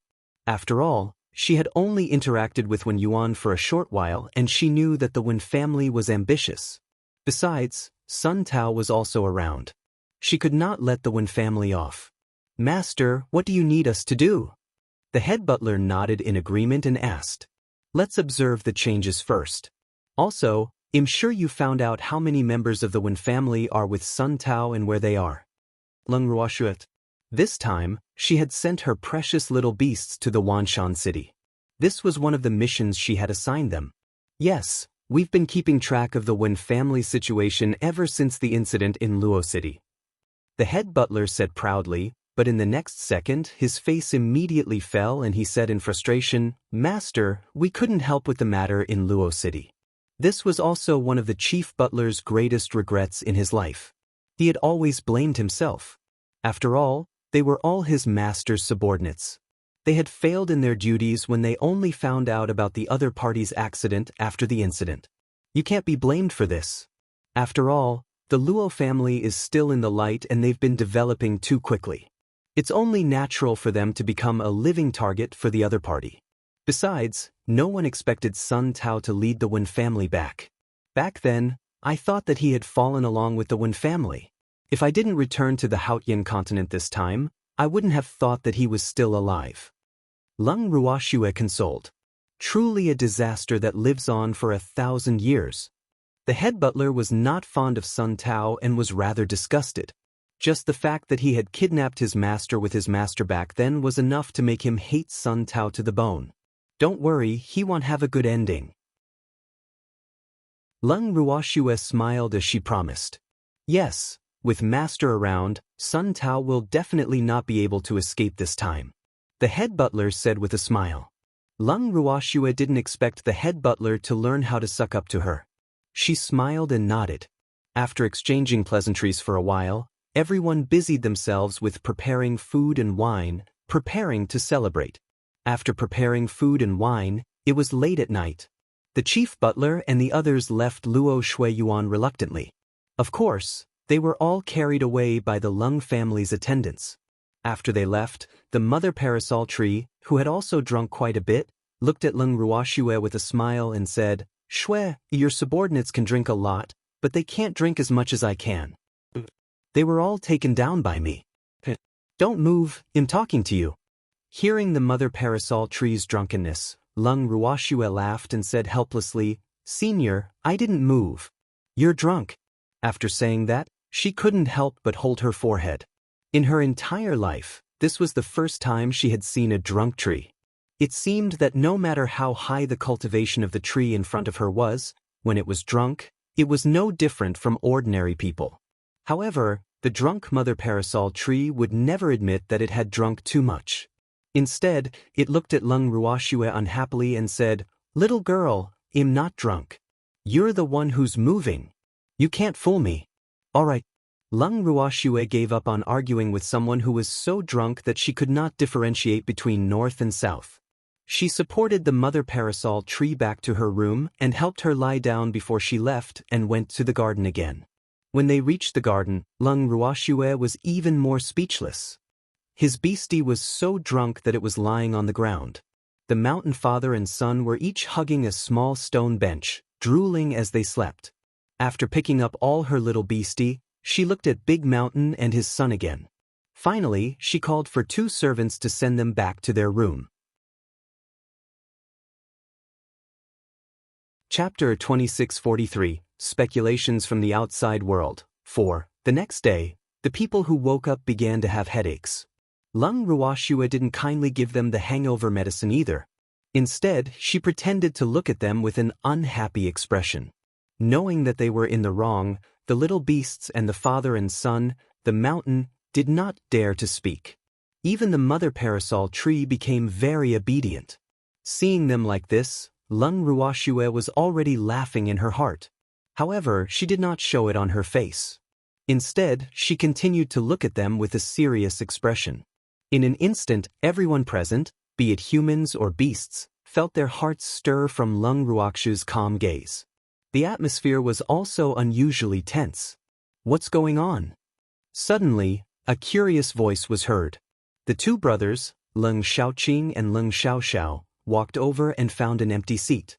The moment Baby saw Lung Xiaoxiao, he cleverly changed the topic and said, Lung family's old ancestor, are you here to give us compensation?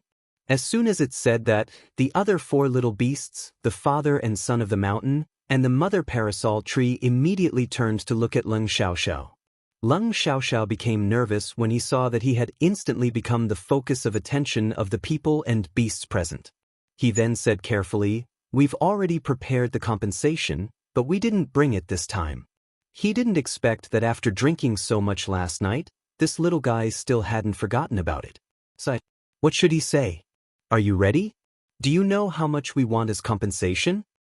Hearing this, Baby blinked innocently and asked. Lung Xiaoxiao was speechless.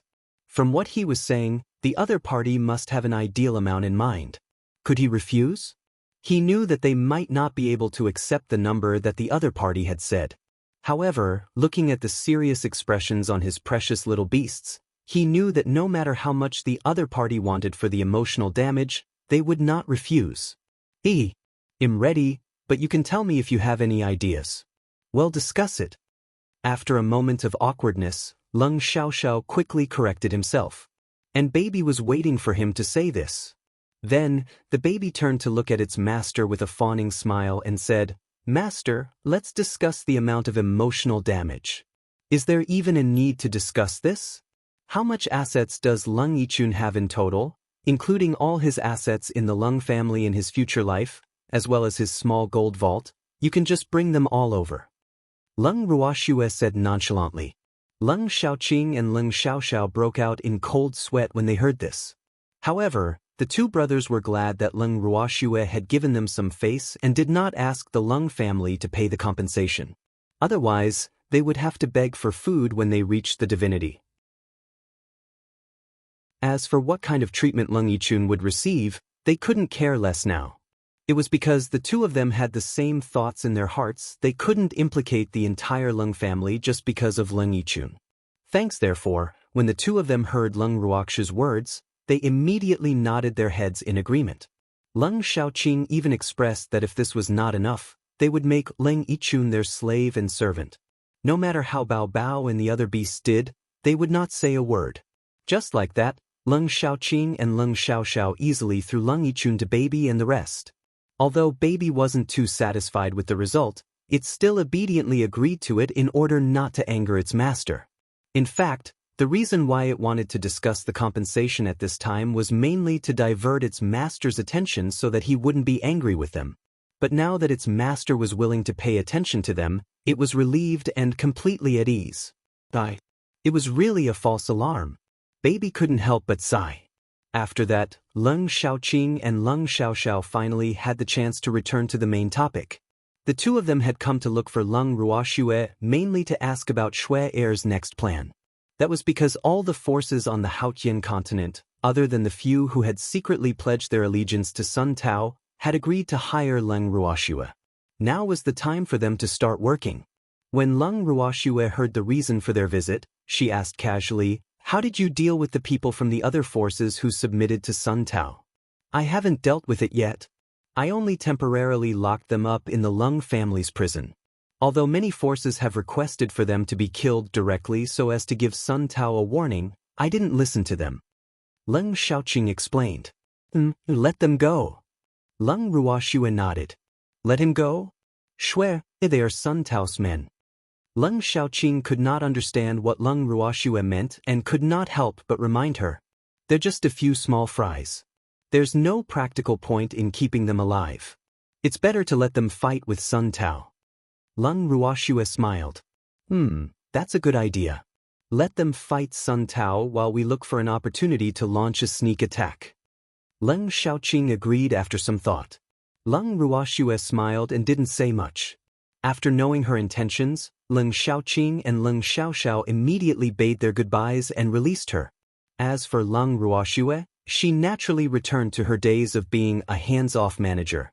As long as it was a task that required communication with the major forces, she would hand it over to the chief butler and Luo Lin to do, and she would close her door every day, so no one knew what she was busy with.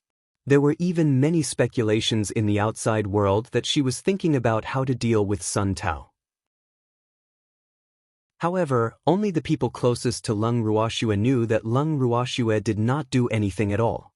She did not even think about it. Every day, other than eating and sleeping, she would either lie in the garden and bask in the sun.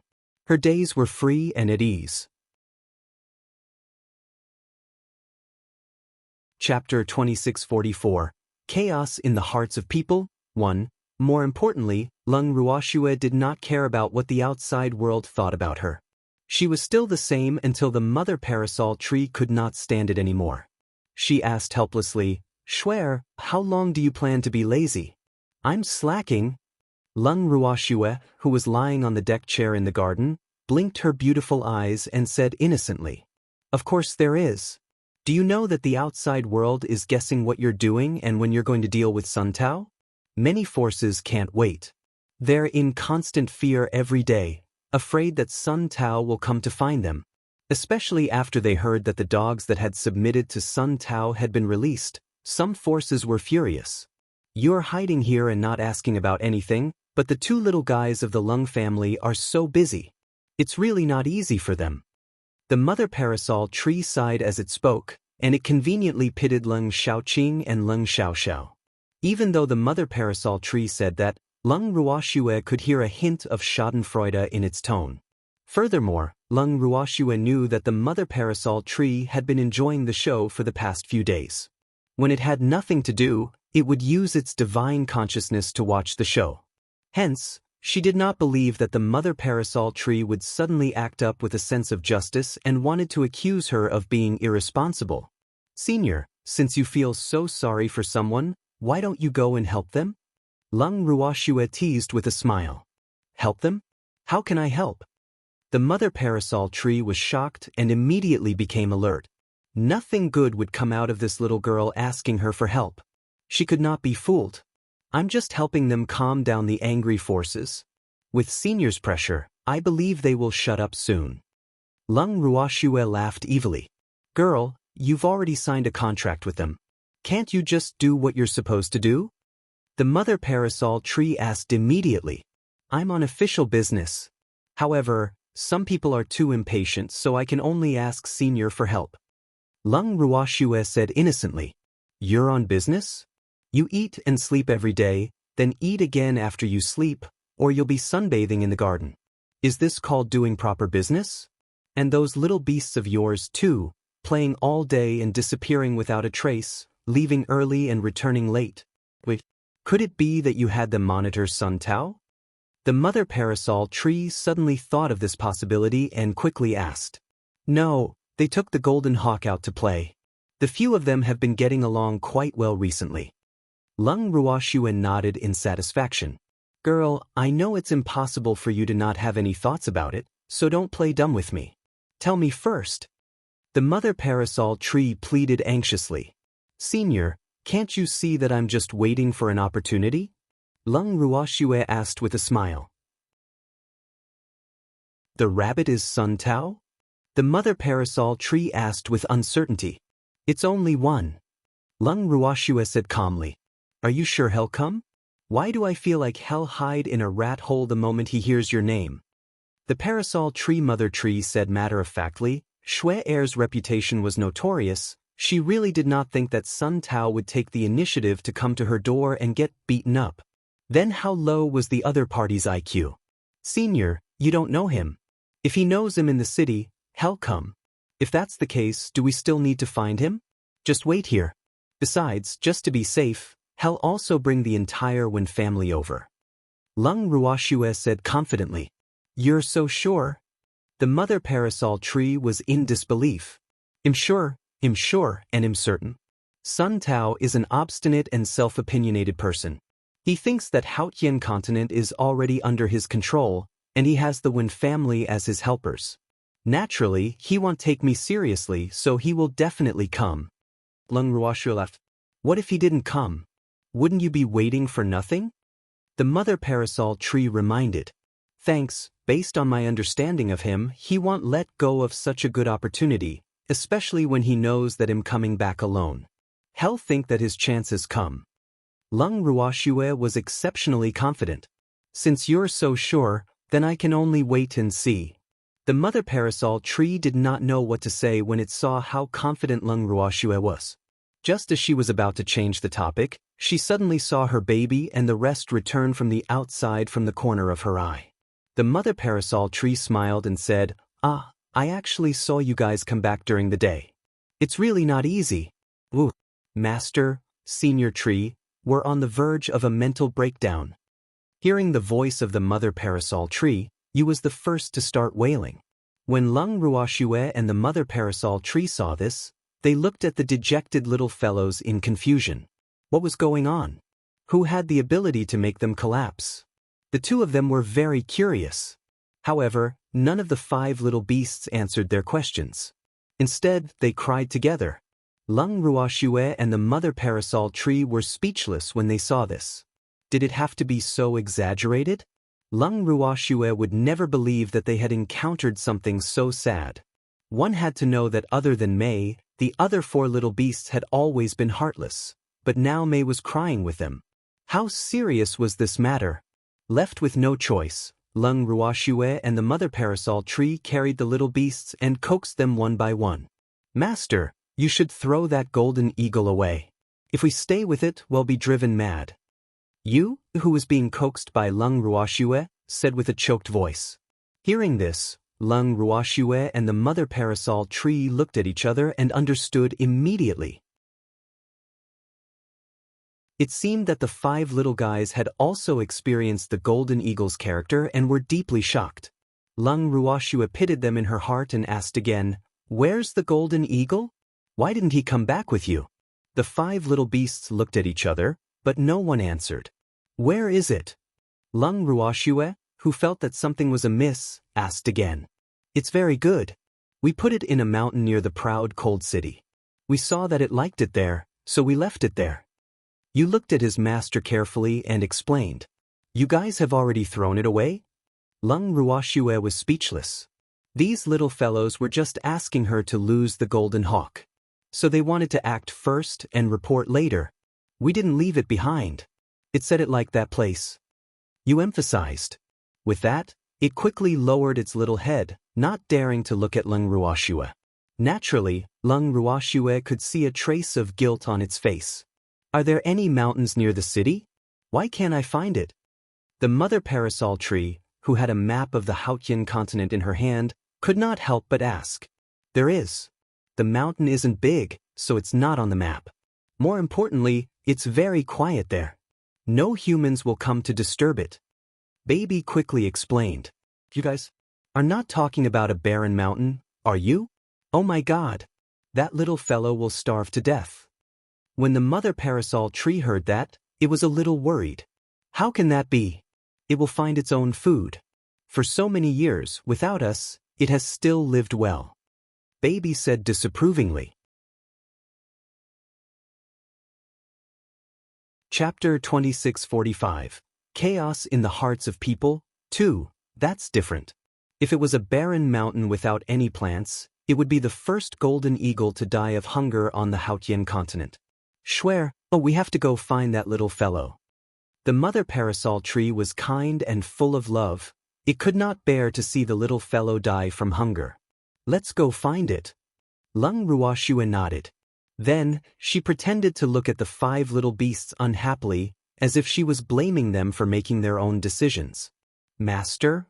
Lung Ruoxue's reproachful gaze was too much for the 5 little fellows. They didn't expect that their master, who had always doted on them, would blame them for a foreign beast. This made them feel very uncomfortable. Don't you know where you went wrong? Lung Ruoxue asked coldly. We just don't want it to be by our cute master's side, Baby said loudly. Therefore, although they seemed to be getting along well with the golden eagle, they were actually trying to find a chance to send it away. After a few days, their desire to do so became stronger, because the golden eagle was driving them crazy. I have quite a number of beastie around me. It doesn't matter if it's one more. Why are you all targeting it? Lung Ruoxue could not understand. As far as she knew, although her precious little fellows liked to fight for favor, they had never deceived other beastie into secretly throwing them away, so she could not understand why they were acting like this. It's all for me. I don't want it to take my job. You said in a low voice. The 4 of them were all trying to help him by targeting the golden eagle. Didn't I tell you that no beastie can steal your job? Lung Ruoxue sighed softly and her tone softened. But I'm worried. My instinct tells me that it's a great threat to me. So, Master has so many flying beasts and many of them are faster than me. I'm useless in the divine world. If I'm replaced by other eagle clans on Haotian continent, what's the point of me? I don't want to be a burden. I also want to do something for Master. You said with an aggrieved expression. You fool. Who said you're useless? All of you are irreplaceable in my heart. Lung Ruoxue's heart ached when she heard the golden hawk's complaint. These little beasts had been following her since High Wind Continent. Perhaps they couldn't help her sometimes due to their strength, but in her heart, they were not pure beasts, but family. That was why she never thought that you would think that she was useless. It seemed that when she was free, she really had to communicate properly with the beasts to prevent them from overthinking. Oh, Master. When they heard Lung Ruoxue say that they were irreplaceable, the few little beasts pounced into her arms and were so touched that they started bawling again. All right, stop crying. It's as if I'm bullying you. Lung Ruoxue said helplessly. Master is bullying us. That golden eagle is so stupid and likes to talk big. Master is so good to it. Seeing that its master's anger seemed to have subsided, Baby immediately began to complain. In the beginning, they didn't know what the golden hawk was like. However, after spending a few days with it, they found that the hawk was not just unbearable. With this discovery and their master's special treatment of the hawk, they decided to get rid of it on impulse. Their lovely master treated the hawk so differently, which made them deeply realize the danger they had never been in. Hee hee, it seems like you've experienced it too. Lung Ruoxue laughed evilly. Master is so bad. He knows the hawk's personality, but he still wants us to get along with it. We are almost driven crazy by it. Baby said with lingering fear. This is called sharing blessings and difficulties. As its master, I've endured it for so long. Of course, you guys should experience it too. Lung Ruoxue laughed in delight. especially when she saw the 5 little beasts' resentful gazes. Her laughter became even more cheerful. Bad master. At this moment, if the 5 little beasts still didn't know that they had been tricked by their master, they would be too stupid. However, after thinking it through, they began to doubt their master's motive for keeping the golden eagle. Thanks, the golden eagle had a special personality, so it shouldn't be master's cup of tea. Why did master keep it? Master, when did you change your taste? You couldn't help but ask. What do you mean? This question puzzled Lung Ruoxue. Why did you take that golden eagle in? Don't tell us you didn't have time to send it home. We won't believe you now.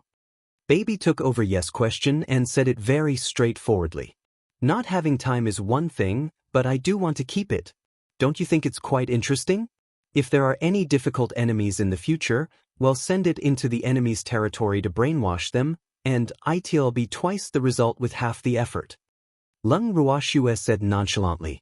The 5 little beasts were speechless when they heard this. But thinking about it, the golden eagle definitely had the ability to drive the enemy crazy, but it was too weak to do anything big. That's a good idea. Let us train this golden hawk. Baby thought for a while and said with confidence. When the May and the other little beasts heard this, they were so frightened that their faces turned pale. You trembled and pointed at the treasure with his wing. He said in a panic, I didn't hear wrong, did I? You still want to train it? Oh my God. You must be crazy. How could you have such a thought? It's not me, it's us. Baby emphasized. I don't want to take on this burden. I'm afraid that before I can train the golden eagle, it will drive me crazy or brainwash me. What do you want to see? You said in shock. If I don't train it, how many enemies can it deal with now? Baby frowned and said with a headache. That still can't be. You still wanted to fight for it, but he was interrupted by Lung Ruoxue. Darling, that's a good idea. From now on, I'll officially hand that little fellow over to you. Not only must you train it well, but you must also take good care of it. Lung Ruoxue said firmly. Cute master, don't worry. We won't fail our mission. Baby was full of confidence. However, the 4 little beasts were not as confident as it was. They were unusually silent. However, Lung Ruoxue was still very satisfied with this outcome. Let me remind you, that golden eagle has no sense of direction. Most importantly, you guys have lost it on purpose. You can think about it after you find it. At this time, seeing that the master beast and the others were chatting happily, the mother parasol tree could not help but pour some cold water on their heads. Master, the situation doesn't look good. We'd better quickly go and find it. Treasure replied immediately. Lung Ruoxue was very satisfied with her baby's concern for her partner and nodded. After that, she and the mother parasol tree let the 5 little beasts lead the way. They planned to find the golden eagle that was left in a barren mountain. Chapter 2646, Chaos in the Hearts of People, 3. After they left the snow garden, the 2 of them and the 5 beasts met Lung Xiaoqing and Lung Xiaoxia before they even walked out of the Lung clan. The 2 of them were surprised that Lung Ruoxue had finally stepped out of the courtyard. After asking around, they found out that they were going to find the golden eagle that had wandered into a barren mountain near the Ao Han city. The 2 of them couldn't understand why the golden eagle, who had been staying in the Lung family's main house, would go to the barren mountain. They immediately said that they would go with him and help him find it. Then, without waiting for Lung Ruoxue's approval, he followed and sat on Feather's back. Helplessly, you could only carry 2 more people and fly to a barren mountain. Very quickly, you arrived at the entrance of the barren mountain. Looking at the barren mountain range that was half a man tall, not even the shadow of a green tree could be seen, Lung Xiaoqing could not hold it in any longer and asked, Shuer, why did your golden eagle suddenly run away from home? And even ran here? Lung Ruoxue fell silent. She felt that she might be laughed at if she told the truth, so she decided to keep her mouth shut. But baby couldn't help it. He clenched his little fist and said loudly, Who said it ran away from home? We're playing hide and seek. All right, I've misunderstood. Lung Xiaoqing was speechless. She was smart enough not to continue asking. After entering the mountain, they flew straight to the place where they had left the golden eagle, but they didn't find any trace of the golden eagle. They only saw a few golden feathers on the ground. Suddenly, the 5 little beasts were a little anxious. "Master, let's split up and search," the Mei suggested. "Alright, take care." Lung Ruoxue agreed. Then, the 4 humans and 5 demonic beasts each chose a direction and began a carpet search. After a long time, they returned to the meeting place. The 5 little beasts were all dejected, and Lung Ruoxue and the other 3 did not discover anything. "Don't worry too much. Maybe it has returned to the Lung family's main house by itself." Lung Xiaoqing saw that the atmosphere was a little gloomy, so she could only comfort him. "No, it has no sense of direction. I think it was captured," Baby said with an anxious face, feeling a little guilty in his heart. "Let's go back first. It might have really gone back by itself," Lung Ruoxue said after some thought. "Cute master, let's keep looking," Baby said worriedly. As a beastie, it really didn't want the golden eagle to be taken away by humans. You should know that not all masters in this world treat beastie as family like their master. "There's no need to look for him, let's go back first," Lung Ruoxue gave a half command. In fact, she knew that there was no trace of the golden eagle nearby, and she did not know where the little fellow had gone. However, regardless of whether the golden eagle had been captured by humans or not, she did not want her beastie to have any psychological burden. It was good that she was biased. In short, for her, the golden eagle's status could not be compared with her little beastie. As for the golden eagle, it could only pray for itself. Just like that, Lung Ruoxue's group of 4 and the 5 extremely unwilling little beasts returned to the Lung family's main residence. In the next few days, the 5 beasts that Lung Ruoxue had kept in the snow garden tried all sorts of ways to go out and continue looking for the golden eagle. However, they were all caught by their master. This fact made them quite depressed. After that, the 5 little beasts that wanted to sneak away were sent into the bracelet by Lung Ruo. In the snow garden, Lung Ruoxue and the mother parasol tree were drinking tea and chatting as usual. As they were chatting, the mother parasol tree suddenly asked, "Shuer, are you really not going to look for the little golden hawk?" In reality, she had wanted to ask this question for a long time. However, she had noticed that the 5 little beasts were not in a good mood these few days, so she did not dare to ask Lung Ruoxue what she thought. "Senior, I've asked Green Vessel to search the area, but there's no sign of the golden eagle." Lung Ruoxue replied honestly. "This is serious. If we can't find the golden hawk, your 5 little beasts will be so guilty." The mother parasol tree heaved a sigh. "We have no choice. Now we can only pray that the golden hawk will meet a good master," Lung Ruoxue said helplessly. I hope so." The mother parasol tree did not know what to say. She could only say that the golden eagle was rather unlucky. In order to prevent Sun Tao's sudden attack, they almost did not dare to go too far away from the proud cold city. Otherwise, they could have gone further to find the little guy. "Sister, I found the golden hawk." At this moment, Qing Ju's voice suddenly rang in Lung Ruoxue's mind. "Thanks, where are you?" When Lung Ruoxue heard this, she hurriedly asked. "Outside the city gate." Qing Ju's voice was a little strange. "Shuer, Sun Tao has brought his men to attack the city." At the same time, Lung Xiaoxiao's anxious voice could be heard in the garden. His voice had arrived before he had even arrived. By the time Lung Xiaoxiao appeared in the garden, Lung Ruoxue noticed that his forehead was covered in sweat. "Outside the city gate?" Lung Ruoxue asked subconsciously. "Yes, he has brought more than 1,000 people with him, and tens of thousands of people with him. Now the entire proud cold city is surrounded by his people." Lung Xiaoxiao's face was a little pale. "Let's go out and take a look." Seeing that the rabbit had finally arrived, Lung Ruoxue was naturally happy. Especially since that stupid golden eagle was also at the city gate, she had to go out. However, when Lung Xiaoxiao heard Lung Ruoxue's words, he immediately became anxious. "Shuer, there are too many of them. Don't go out and find a place to hide. Let us handle Sun Tao." The number of people on their side paled in comparison to Sun Tao's. There was no way to compare them at all, especially in terms of experts. They were even more pitiful. Even if they counted all the elites who were currently living in the Aohan city, they did not even have 1/10 of the number of people on their side. Whether it was the difference in numbers or the difference in strength between the two sides, it had already made many people panic.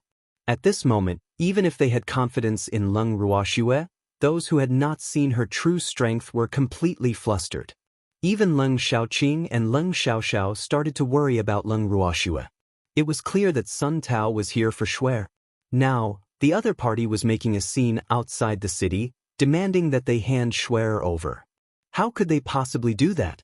Not to mention that Leng Ruoxue was still a member of the Leng family. Even if this little girl wasn't from the Leng family, with their pride, they wouldn't allow them to use a woman to resolve the current crisis. If they did that, could they still be considered men? However, even though they would not do something so uncultured, it did not mean that the other forces would not be moved by Sun Tao's proposal. This was because the two brothers had clearly sensed that some forces had already lost their minds due to their fickleness. Initially, some of the factions were already very dissatisfied with Leng Ruoxue's delay in fulfilling her promise to deal with Sun Tao. Now, Sun Tao had brought so many people with him and even proposed a condition that seemed rather easy to fulfill. As long as Leng Ruoxue was handed over, Sun Tao promised to leave immediately with his men and not make a move against any of the factions. To the various factions, this was a huge temptation. One must know that Sun Tao's conditions would not cause any loss to the various forces. More importantly, the other party had promised never to make a move on them. In the eyes of many forces, this was much more favorable than Leng Ruoxue's condition of taking half of their assets before she was willing to deal with Sun Tao. It was easy to imagine the choices of some of the forces who had been forced to sign the contract. When the two brothers sensed that some factions were showing signs of such a thing, one of them stayed in the city to deal with the other faction's difficulties, while the other immediately came over to inform Leng Ruoxue to escape. In their opinion, it was not a good time for Shuer to step out of the Leng family's residence. Otherwise, she would definitely be attacked by some forces. They didn't want to see that happen. When Leng Ruoxue noticed that Leng Xiaoxiao's tone was a little off, she sized him up and asked, "What happened? Why did you ask me to dodge?" "It's fine. Didn't I say that there are too many of them?" Leng Xiaoxiao said hurriedly. "You want me to hide just because there are too many people?" Leng Ruoxue was speechless. She was not a fool. When Leng Xiaoxiao said this, other than being anxious, he also had a guilty conscience as if he was lying. He was clearly hiding something from her, and it was something related to her. At the thought of this, Leng Ruoxue looked at the mother parasol tree. The mother parasol tree saw that Shuer was asking it with her eyes and said with a look of anticipation, "It's so lively inside and outside the city now. The people outside are clamoring to hand you over, and there are also people inside who are demanding the Leng family to hand you over. Shuer, let's go out and watch the show. I can't wait any longer. Let's go." Hearing this, Leng Ruoxue agreed with the mother parasol tree's suggestion. She also wanted to know who had the foresight to want to hand her over. With that, the two of them ignored Leng Xiaoxiao, who was stomping his feet in anxiety, and left the snow garden. "Shuer, my little ancestor, don't go out." When Leng Xiaoxiao saw that Leng Ruoxue and the other woman had ignored his existence and advice and walked out, he was so anxious that he almost felt his liver burn with anger. He hurriedly chased after them. However, Leng Ruoxue had always had her own ideas, so it was impossible for Leng Xiaoxiao to persuade her. Leng Xiaoxiao realized this later on and could only put on an expression as if he was willing to risk his life to accompany the willful girl. He stayed by Leng Ruoxue's side, guarding her like a guardian angel. He had even decided that if anyone dared to force Shuer, he would fight them to the death. On the way to the Leng family's main residence, the parasol tree noticed that Leng Xiaoxiao was extremely nervous. It even patted his shoulder with a smile and said, "Calm down. Little guy, you're too nervous. Relax." He couldn't relax. Leng Xiaoxiao shot a resentful glance at Leng Ruoxue. If this girl was willing to listen to him, he might not be so nervous. But now, he felt that he was so worried that his hair had turned white. Chapter 2647. The Picky Golden Eagle, 1. Unfortunately, at this moment, neither Leng Ruoxue nor the mother parasol tree cared about Leng Xiaoxiao's thoughts. The mother parasol tree was eager for the situation to be as lively and chaotic as possible, but Leng Ruoxue did not care. The few of them quickly left the Leng family's main residence. As soon as they stepped out of the main gate, they happened to see many forces representatives blocking the Leng family's main residence's entrance, shouting something loudly. The moment they saw Leng Ruoxue, the entire place fell into a momentary silence. After a few minutes, everyone finally reacted. Someone even started to stir things up. Quickly hand Leng Ruoxue over. We'll be safe once we hand her over. His words quickly drew a response from many people, and the scene became chaotic. Leng Xiaoqing, who was originally maintaining order, heard his words and his face turned black immediately. You bastard! These people were really too lawless. In front of him, the ancestor of the Leng family, they were clamoring to hand over the Leng family. Wasn't this a slap to his face? Leng Xiaoqing was furious, but he was even angrier that Leng Xiaoxiao had failed to persuade that willful girl, Leng Ruoxue, to go into hiding. He had even brought her out. Wasn't this making her a living target? He glared at Leng Xiaoxiao angrily, and his eyes seemed to be blaming him for not doing a good job. Leng Xiaoxiao looked at his elder brother with an aggrieved expression and did not argue. After glaring at Leng Xiaoxiao, Leng Xiaoqing turned her gaze to the person who had spoken earlier. She was about to scold him when an even angrier voice suddenly came from behind her. Who has the guts to hand over my master? The ones who let out this roar were Luo Lin and the others who had arrived after them. Initially, when they heard that Sun Tao had arrived, they wanted to immediately look for Leng Ruoxue, who knew that their master had already left the falling snow garden. When they heard that, they immediately chased after her and happened to witness the scene just now. Even though Leng Ruoxue and the parasol tree mother tree did not have much of a reaction to the scene before their eyes, when Luo Lin and the rest heard someone suggesting to hand their master over to Sun Tao, their anger instantly surged.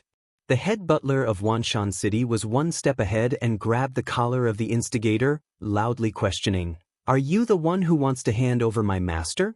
"No, it's not just my idea. This is everyone's idea. You'd better follow the public's opinion. This is good for you and yours." The person being held by the head butler of Wanshan City was a middle-aged man. At this moment, his face had already turned pale from the fear of the fiendish head butler, and he was even stuttering a little. However, as soon as he thought of Sun Tao and the others outside the city, he still mustered up his courage to express his thoughts. He felt that he wasn't only doing this for himself, but for everyone's benefit. Hence, everyone should be grateful to him for taking the lead to make such a request. One should know that the law couldn't punish the masses.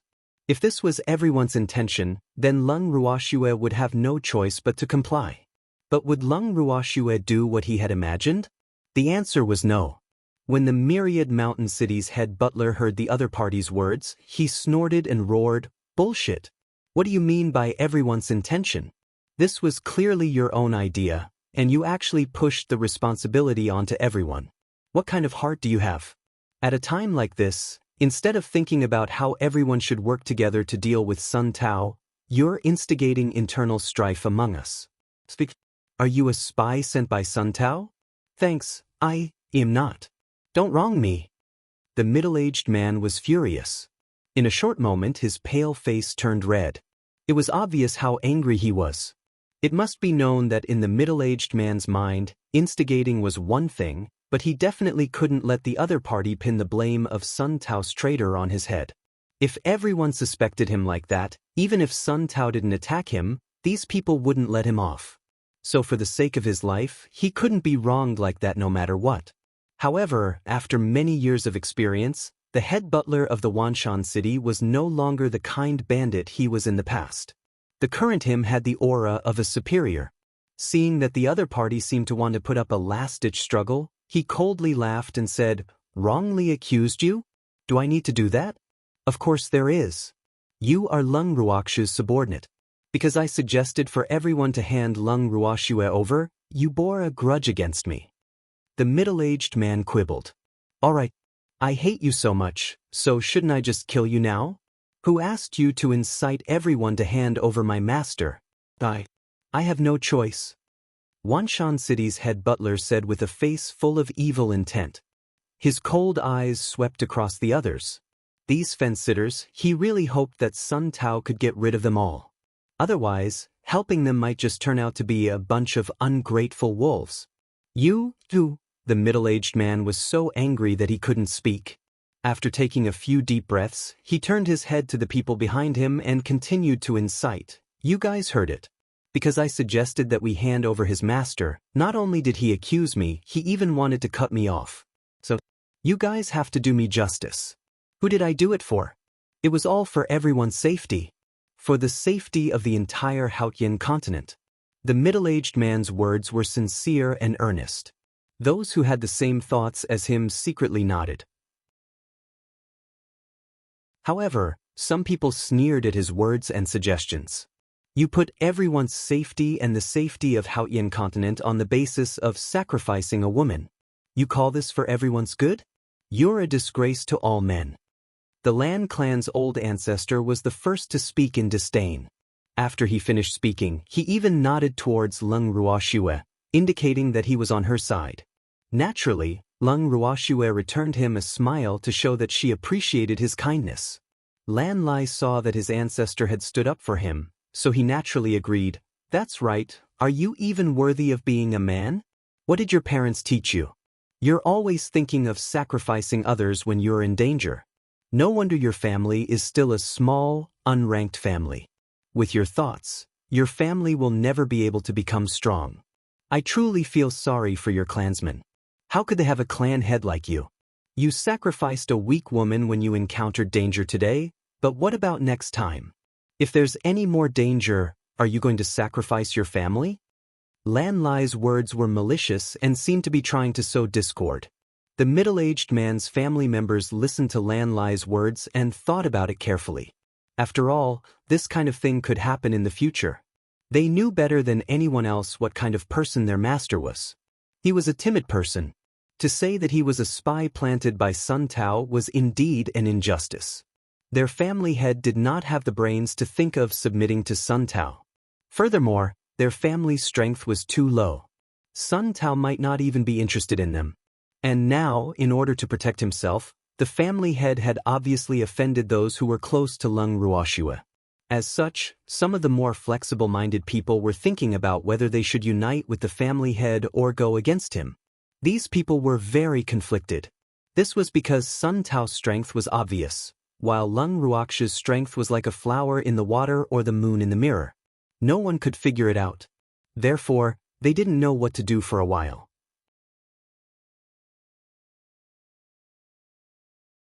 Chapter 2648, The Picky Golden Eagle, 2, AI. This was truly a difficult choice, and if they made the wrong choice, their small family would be directly annihilated and cease to exist. The middle-aged man had no idea that Lan Lai's words had caused some of his clansmen to change their minds. He was so angry at Lan Lai's words that he was stomping his feet. Just as the middle-aged man was thinking of a rebuttal, Leng Ruoxue's voice suddenly rang out. Which one of you agrees to hand me over? Leng Ruoxue's beautiful eyes swept across the crowd as she asked indifferently. Her voice was quite calm, and no one could make out anything from it. The moment Leng Xiaoqing heard Leng Ruoxue's question, he became even more anxious. Shui, you don't have to worry about this. Just leave it to me. Leng Xiaoqing said hurriedly. As he spoke, he gave Leng Xiaoxiao a look. Up. Shui, with us here, no one will dare to touch you. Leng Xiaoxiao quickly added. I'm just asking. Like this one said, we have to follow the public's opinion. Leng Ruoxue looked at Leng Xiaoqing and his brother in a consoling manner, then said with a half-smile. However, the two brothers miraculously calmed down after receiving a comforting gaze from Leng Ruoxue. That's right, you should follow the public's opinion. When the middle-aged man heard Leng Ruoxue's words, he thought that she was afraid of the pressure from the crowd. He could not help but feel proud of himself. This was all his credit. If that's the case, then make your choice quickly. Also, let me know who thinks that handing me over is the best way. Leng Ruoxue replied with a smile. When the middle-aged man heard this, he quickly turned around and said to the people behind him, "Hurry up and tell her that we all agree to do this." Silence. For a few minutes, no one made a sound. "Hurry up and tell her. As long as we hand her over to Sun Tao, we'll be safe." Seeing that no one responded, the middle-aged man was a little anxious. He could not understand why so many people had agreed to hand Lung Ruoxue over just a moment ago. Why was everyone so silent now? If they didn't respond, then what was the point of him acting alone? Thinking of this, the middle-aged man was furious. He felt that Lung Ruoxue's appearance had given everyone great pressure, causing them to not dare to express their feelings. What should he do? The middle-aged man was very anxious. His forehead was slowly covered in cold sweat. "What? Weren't you guys yelling and yelling happily before?" Lung Ruoxue asked coldly. "Are you all mute now?" Still, no one spoke. Those who had agreed to hand Lung Ruoxue over were now in a dilemma. They had wanted to hand her over in exchange for their own safety. However, the other party's aura was too strong, and it was so strong that they could not breathe. Hence, they were not sure if their decision was right or wrong. "They'll give you 5 minutes to think. You must make a choice." Lung Ruoxue was starting to lose her patience. She didn't want to waste any more time with them. She deeply felt that it wasn't worth it to waste her precious time on these people. Therefore, she decided to quickly settle everyone's stance, so that she could decide what she should do next. Thanks. As soon as she finished speaking, Lan Lai was the first to approach Lung Ruoxue with a cheeky smile on his face. With a fawning expression, he said, "Shuer, I have to stand on your side. Do you need to thank your brother?" Lung Ruoxue couldn't help but tease Lan Lai when she saw him calling himself Big Brother in front of her. No need. Lan Lai was sweating profusely. He could feel a dangerous aura. Couldn't this girl just let him enjoy being an elder? Lan Lai was very worried. It looked like in front of Shuer, he was destined to never be able to turn things around. Once the 5 minutes were up, Lung Ruoxue immediately pointed at the middle-aged man and said, "You can choose now. Those who agree to hand me over, just stand behind this person." Hearing this, all the major forces were still watching.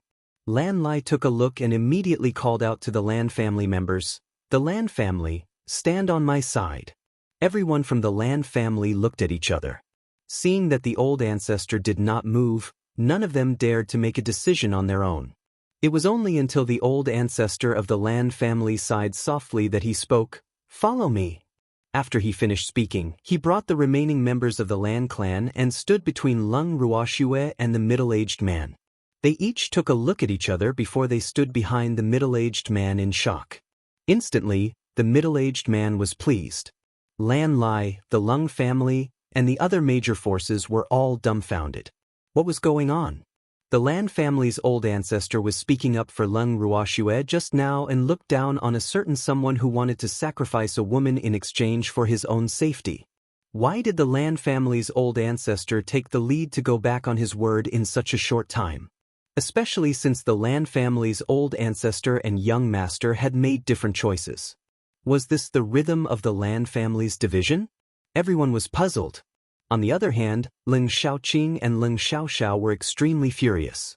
As everyone knew, the Lung family and the Lan family had always had a good relationship. They were almost on the same boat. However, this time, the Lan family had slapped the Lung family in the face. Therefore, the two men's faces turned black and white in an extremely ugly manner. However, Lung Ruoxue was extremely calm. As the young master of the Lan family, Lan Lai couldn't stay calm at all. He shouted at the Lan family's old ancestor in disappointment, "Old ancestor, how could you agree to hand Shuer over to Sun Tao? That guy is a scumbag, he won't let Shuer off." When the Lan family's old ancestor heard this, he sighed to himself, but his face was so calm that no one could tell what he was really thinking. In fact, the Lan family was also quite puzzled about this. However, since this was the decision of their ancestor, they must support it. At this moment, Lan Lai's thoughts were naturally ignored by them. Who asked Lan Lai's seniority and status to be inferior to the Lan family's ancestor? Seeing that the Lan family had agreed to hand Lung Ruoxue over, The people who had the same thoughts but did not dare to express them no longer pretended to be invisible. They all stood behind the middle-aged man. At this moment, other than the Lung family, her own subordinates, and Lan Lai, the only one who supported her was Lung Ruoxue. Comparing the two, her side seemed a little cold and pitiful. However, when Lung Ruoxue saw this situation, she became even calmer. In the time that followed, the various forces were all extremely cautious and deep in thought before deciding on their own positions. Lung Ruoxue's side did not only consist of the Lung family, Lan Lai, and her subordinates. The top forces that she had thought highly of all stood on her side in the end. Other than that, the various headquarters and Shadow League had also chosen to support her without exception. What surprised Lung Ruoxue was that other than the factions that had wanted to befriend her, there were also some factions with decent strength that had chosen to stand on her side. As for the middle-aged man's side, other than the Lan family, they were all small and medium-sized forces with weak strength. Even though they seemed to have the advantage in terms of numbers, their abilities could not be compared to Lung Ruoxue's.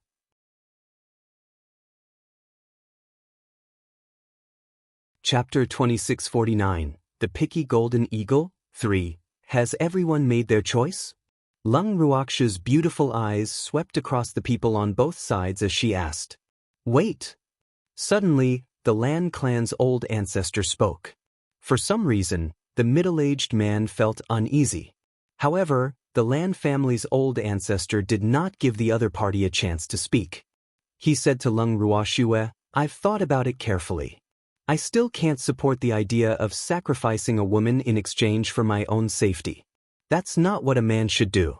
So, I have to choose a new stand. With that, he brought the Lan family over to Lung Ruoxue's side. Seeing this, Lan Lai's depressed mood turned for the better. The Lan family's old ancestor patted Lan Lai's head helplessly. Lan Lai was even more excited. Old ancestor, your choice won't be wrong.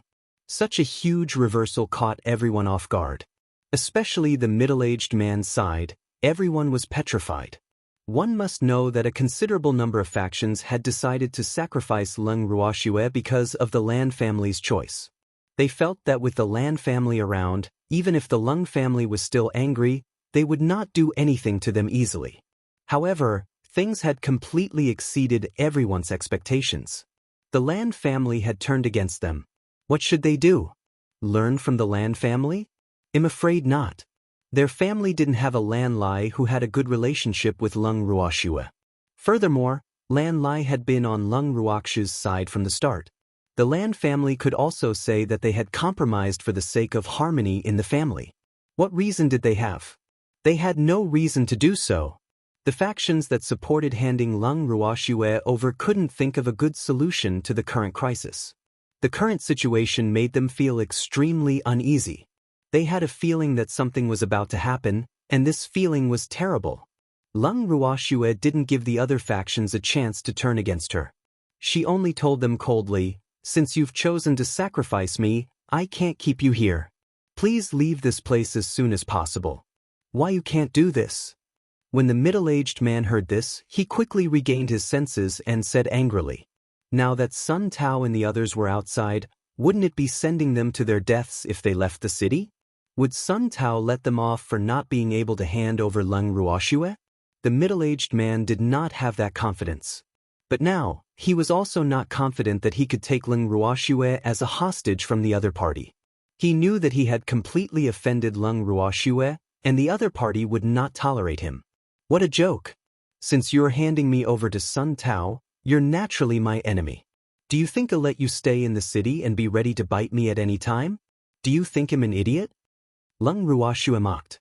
When the head butler of Wanshan City heard this, he supported Lung Ruoxue with all his might and said, that's right. You can't stay here any longer. You can choose to leave on your own or to have us kick you out. We won't leave the city, right? The middle-aged man saw that the other party seemed to want to use force, so he quickly turned around and began to incite again. That's right. We're not leaving. Before the middle-aged man's group could finish their words, the impatient chief steward of Wanshan City directly picked up the middle-aged man and sat on his flying beast. He flew to the tall city wall and gently threw the middle-aged man out. This scene made many people feel afraid. However, it was useless to be afraid, because it would soon be their turn. The people of Wanshan City were like wolves. Seeing that the head butler had taken the lead, they naturally followed suit. Very quickly, those who wanted to hand Lung Ruoxue over were all thrown out of the city walls of the proud cold city. Looking at the entrance of the Lung family's main residence, which had become much quieter in an instant, the remaining forces were all trembling with fear.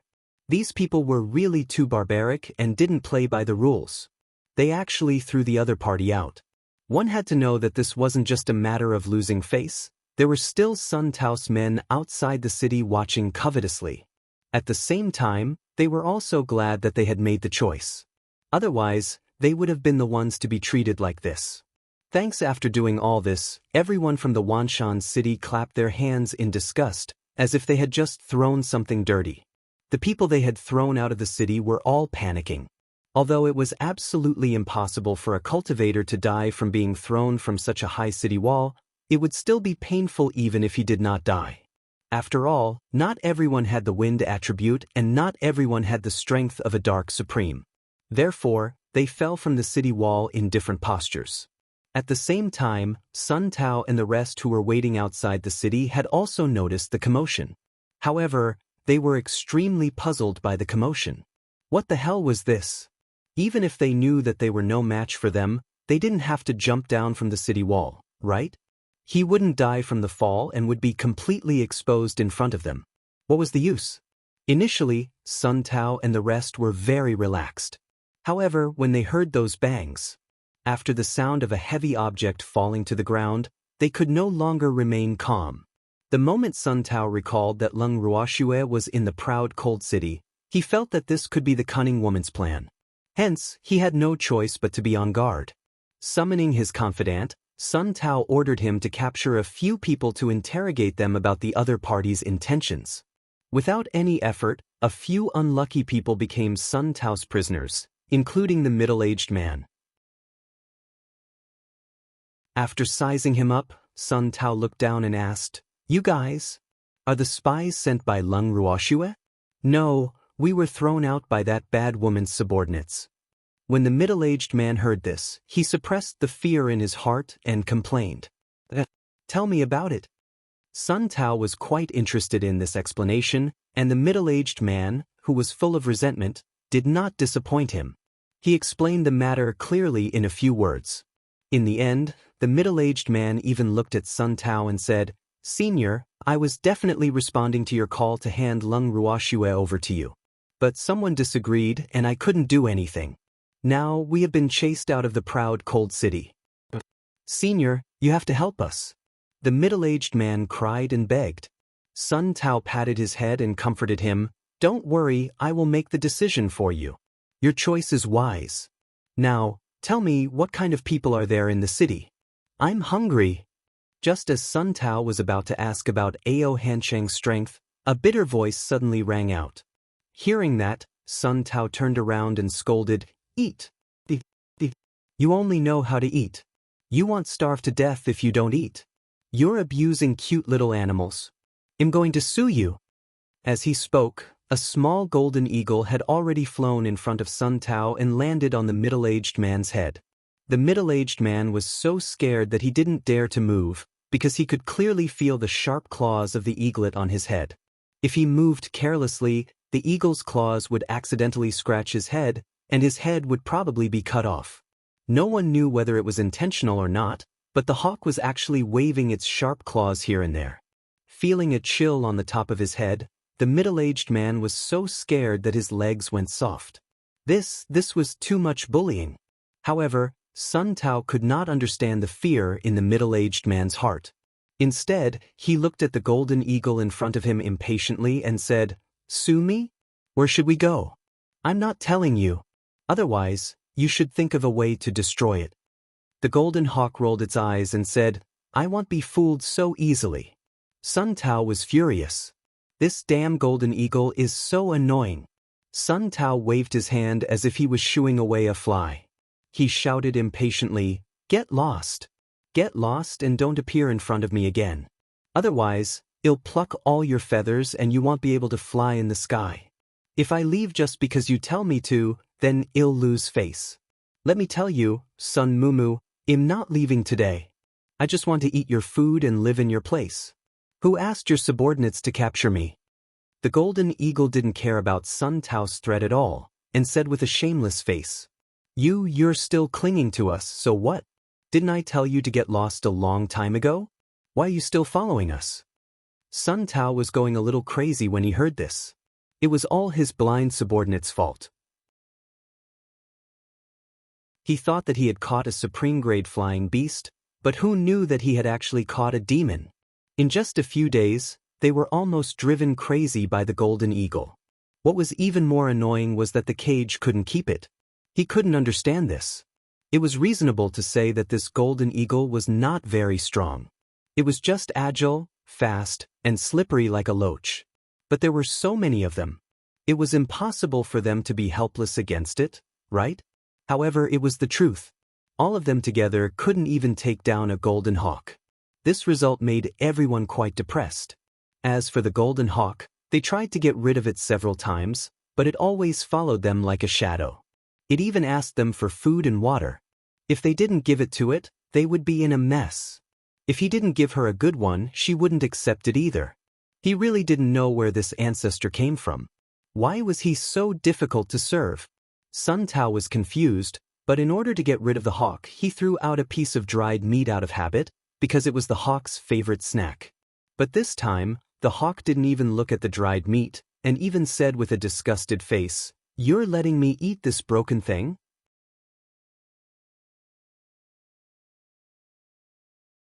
Chapter 2650, How Audacious. 1. Broken thing? Don't you like it? Hearing the golden hawk's words, the veins on Sun Tao's forehead throbbed. He didn't know why, but he had a bad feeling. He felt that the golden hawk was looking for trouble, because this guy never stayed quiet for a day. Sure enough, after the golden hawk heard Sun Tao's words, it said with a look of disgust, Don't you know that eagles also want a change of taste? Eagles are also very picky with their food. Don't even think about using this dry, hardbound dried meat to deceive me. I'm telling you, this lord wants to eat roasted meat now. Bring me roasted meat. Sun Tao's face turned completely black after the golden hawk finished its command. You bastard! Did this broken bird really think it was a master? You still want to eat barbecue at this time? They were here to attack the city, so how could they have time to roast meat for it? However, it was impossible to not satisfy the golden hawk's appetite. Once the golden hawk's desire was not satisfied, it would come up with all kinds of strange ways to achieve its goal. By then, they would be the ones being tortured. Swallowing his anger, Sun Tao had no choice but to compromise. He called over a subordinate and said, Go and roast some meat for this damn bird. The subordinate was about to leave when the golden eagle's voice rang again. Don't try to fool me with that meat that has been there for a long time. I want to eat the freshest roast meat. In other words, the golden hawk wanted them to catch some low-level beasts and roast them for it. Upon hearing this request, Sun Tao and one of his unlucky subordinates were all a little frantic. Damn it, this fellow's requirements were really high. Where would they find the time to catch it now? Wasn't this making things difficult for him? However, they didn't know that it was hard for the golden hawk to do that. The next second, the golden hawk said, I'm afraid that you'll fool me, so I've decided to go with you to catch Sun Mumu myself. Quickly send some people to me. The golden hawk's request was reasonable, but Sun Tao's face turned even darker after hearing it. The veins on his forehead throbbed even more violently, and the anger in his body began to rise to the top of his head. He really couldn't take it anymore. Thinking of the time when he went hunting with the golden eagle, he felt so sad. It was such a horrible experience. As for Sun Tao's subordinate who had personally experienced this before, when he heard the golden eagle's request, his face immediately showed a constipated expression, and he wished he could just pass out. With this golden eagle, he could forget about hunting any prey. The subordinate didn't want to take the golden hawk with him, and the golden hawk could tell that it was being ignored, so it said, It's fine if you don't bring me along. I'm so bored that I can only stay here and find a place to draw circles and curse you. Poor me. Why is life so bitter? No one loves or dote on you, and you're despised wherever you go. Wu, a child with a mother is like a treasure, a child without a mother is like grass. As it spoke, the golden hawk started to sing, but it was a little out of tune, and it was like a demonic sound to the people present. The subordinates surrendered before the golden hawk finished. "I'll bring you. I will bring you along. You bastard." If he didn't bring this jinx along, he would be the one to suffer if he was really cursed by it. Thanks. Sun Tao nodded with satisfaction after hearing his subordinate's words. However, his happiness did not last for a second when he heard the golden hawk say, "You can't bring me alone. I told Sun Mumu to send more people. I want to enjoy the feeling of being surrounded by people. So, you have to send at least 1,000 people to me, or I won't do it." He even had to bring thousands of people? Sun Tao was so angry that he almost passed out. Fortunately, a cultivator's body was strong, so it would not be easy for him to pass out even if he wanted to. However, the golden eagle's words still successfully made him angry, and the others' hearts shivered. No one wanted to be chosen by Sun Tao to be the golden hawk's toy, but how could they not want to? Sun Tao closed his eyes and waved his hand. A small group of people behind him was assigned to the golden eagle. There were more than 900 people in that small group, and they were the weakest among all the groups. Therefore, they naturally became the cannon fodder for Sun Tao to deal with the golden eagle. As for the group of people, they all looked as if they had lost their loved ones, and their faces were so gloomy that it seemed like it would rain. However, the golden eagle didn't care about that. Seeing that there were almost enough people, the golden eagle flapped its little wings and flew in front to lead the way, while shouting, "Let's go! Let's go! I know there's a mountain up ahead. There should be some animals that can be hunted there." Hearing that, the other people immediately followed the golden hawk with low spirits. Sun Tao heaved a sigh of relief when he saw that the golden eagle had finally left. He turned his gaze to the middle-aged man and wanted to continue asking. However, the middle-aged man was clearly scared silly by what had just happened. He spoke incoherently for a long time, but he couldn't say a single useful word. Halfway through, his eyes rolled back and he fainted. Sun Tao was furious. Then he wanted to ask the others, but none of the people brought by his subordinates were able to do anything. Before he could ask them in detail, the rest of them were all foaming at the mouth and unconscious. The people on Sun Tao's side were dumbfounded. What was going on? How did this happen? In fact, even if Sun Tao did not ask them, he had a simple understanding of the situation in the city. However, he thought that it would not hurt to ask more. However, who knew that this would add to his heart's burden? Not only did he not get any information, but this scene also made the people who were thrown out of the city think that Sun Tao had killed them. So, before Sun Tao could send his subordinates to arrest them again, those people had already scattered in fear. When Sun Tao saw this, his face turned red with anger and he quickly ordered, "Capture all of them. Don't let any of them escape." As soon as Sun Tao's order was given, the people who were originally gathered immediately divided into several teams and went to capture the people separately. In an instant, the number of people on Sun Tao's side was reduced by more than half. Seeing this, Wen Yuan, who was standing beside Sun Tao, said worriedly, "Senior brother Sun, is it good to split up like this? Our strength will be greatly reduced." "It's okay. The people who went to catch them aren't that strong. Their departure won't affect us at all." Sun Tao said calmly. In his opinion, it would be a piece of cake to catch some small fry. Those people would be back soon, and the strongest of them were still waiting outside the city, so he was not worried that Ling Shaoqing and the others would suddenly attack. The truth was just as he had expected. Ao Han City was as calm as ever. Ling Shaoqing and the others did not even show their faces. However, after waiting for a long time, none of the subordinates he had sent to catch those small fries had returned.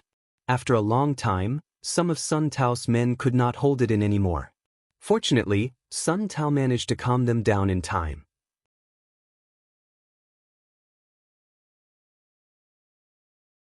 Chapter 2651. How audacious. 2. Although Sun Tao had some doubts, He felt that the people he had sent out must have been delayed by something. Otherwise, they would not have not returned after so long.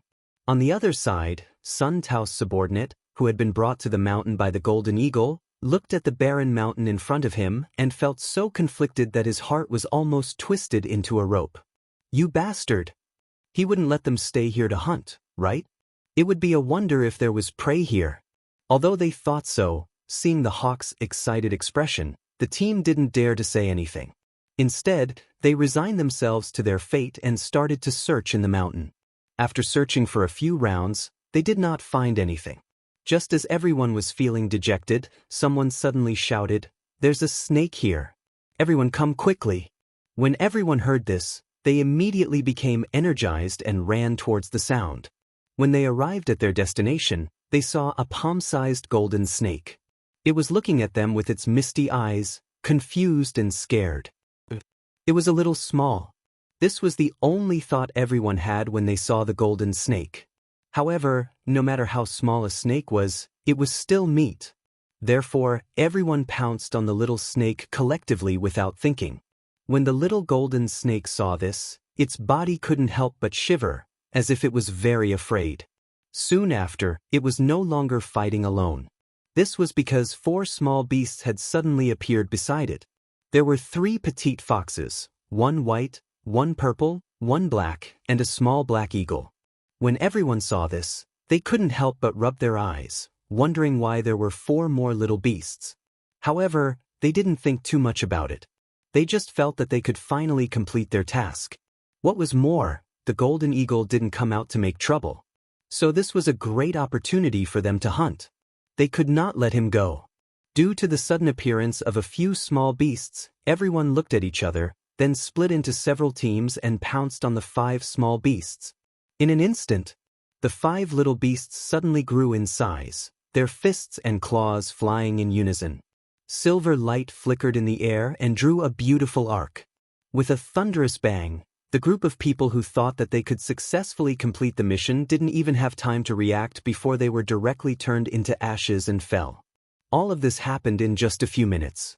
At this time, a little golden eagle flew over and looked at the 5 little beasts with admiration. Its eyes were twinkling and it said in surprise, "So powerful!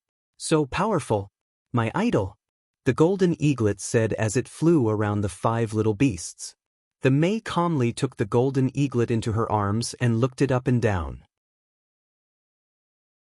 Then she relaxed and said, "It seems that you didn't suffer any abuse, we can rest assured." Hee hee. Who dares to abuse me? It's already good enough that I don't turn their territory upside down. The golden hawk said proudly.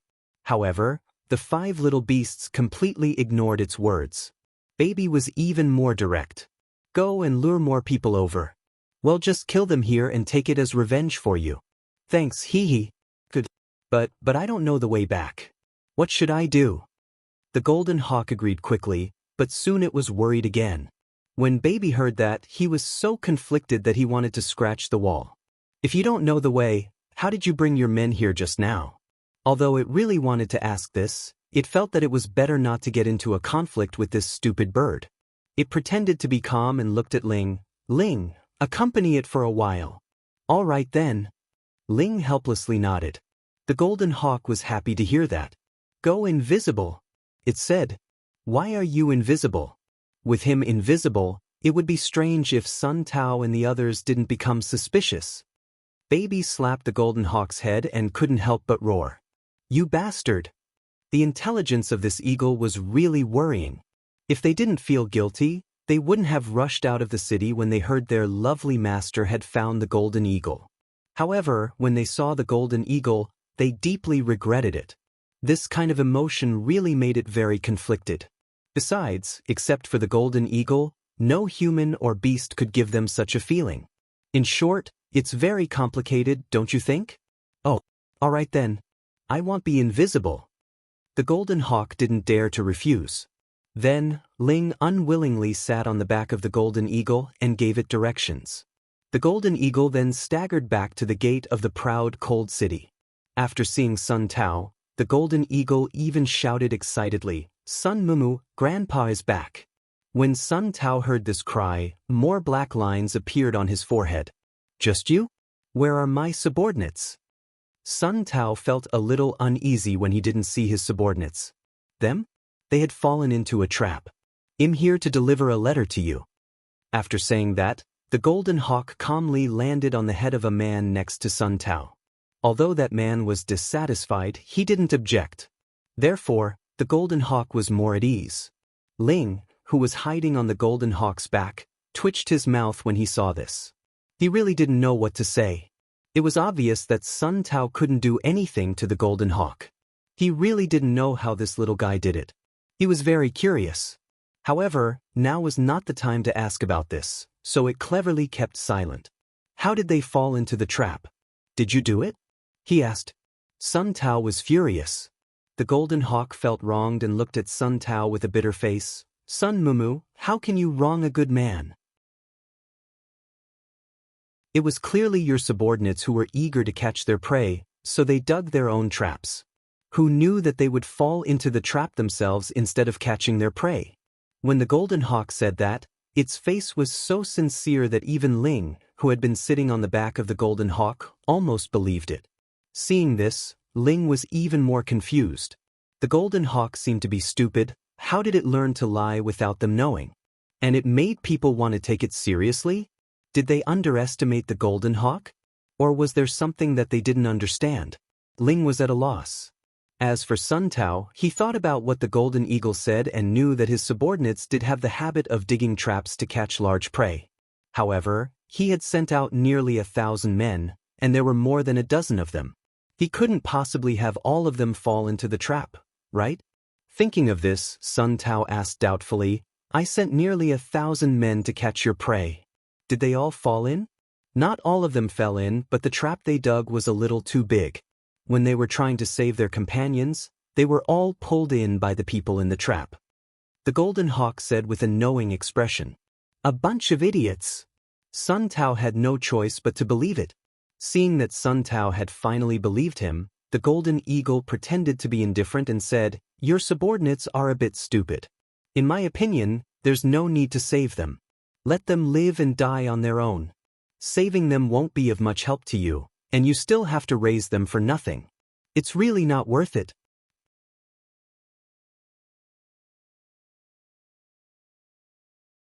Chapter 2652, Audacious.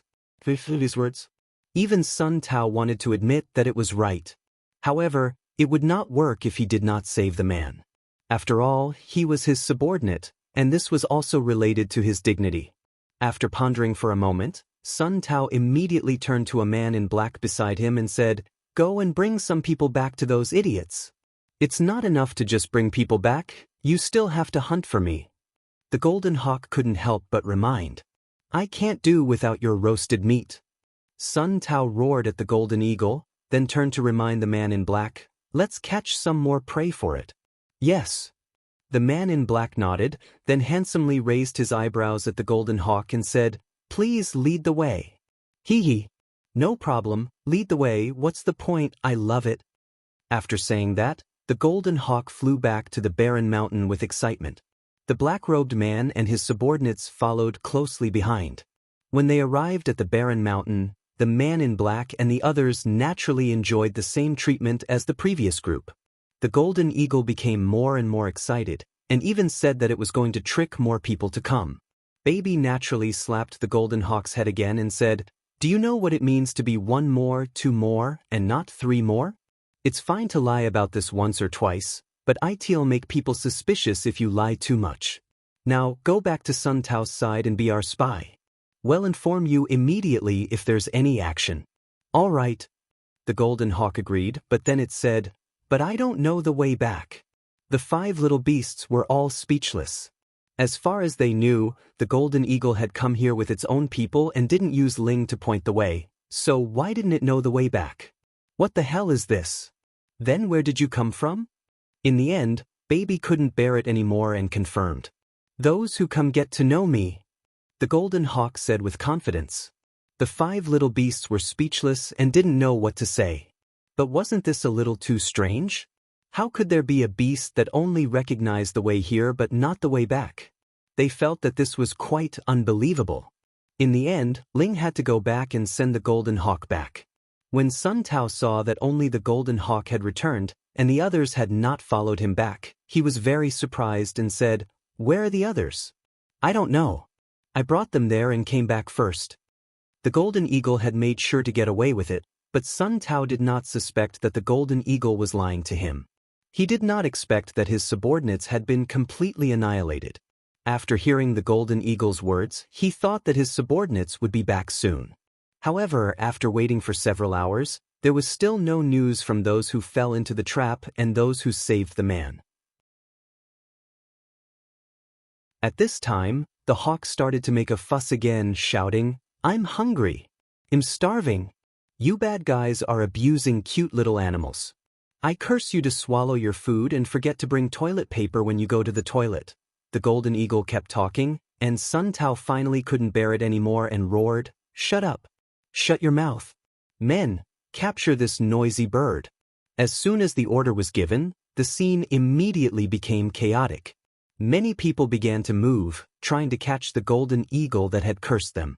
This bird's crow's beak was very effective, and they had all experienced it before. Otherwise, they wouldn't have tolerated its existence. Now, with their boss order and the Golden Hawk's curses, they didn't dare to take it lightly. They all took action. However, the Golden Eagle mimicry was small and very agile. They tried for a long time, but they couldn't even touch a single feather of the Golden Eagle. Instead, they bumped into each other and fell on all fours. "Ha! You guys are so stupid." The Golden Hawk gloated when it saw someone fall down, and it successfully made more people join in the hunt. Looking at the chaotic scene before him, Sun Tao's head started to hurt. Just then, the city gate of the city opened. Sun Tao immediately raised his vigilance, until he saw a familiar figure walking in from the city in front of everyone. Instantly, his heart tightened. It was her. She was the woman he had been thinking about. After not seeing her for so many years, she was still clear in his heart, and even more beautiful. Thanks instantly, Sun Tao felt his blood boiling. It was as if all the blood in his body was shouting that the woman in front of him was his. It belonged to him. Besides him, Wen Yuan was also extremely excited. Ever since the woman named Leng Shui had left without saying goodbye, he had been in low spirits. Now that he had suddenly met the goddess in his heart, he felt as if his cold and lonely heart had come alive again, beating so passionately. She was indeed in the proud, cold city. It seemed that he had made the right decision to come to the Leng clan. This time, he must take Leng Shui away and find a way to make her unable to leave him again. The two men who had the same thoughts about Leng Ruoxue instantly made the decision to take her for themselves. Unfortunately, neither of them asked for Leng Ruoxue's opinion. Even though Leng Ruoxue did not know what they were thinking, she could feel two burning gazes on her. Lifting her beautiful eyes slightly, Leng Ruoxue looked towards Sun Tao's direction.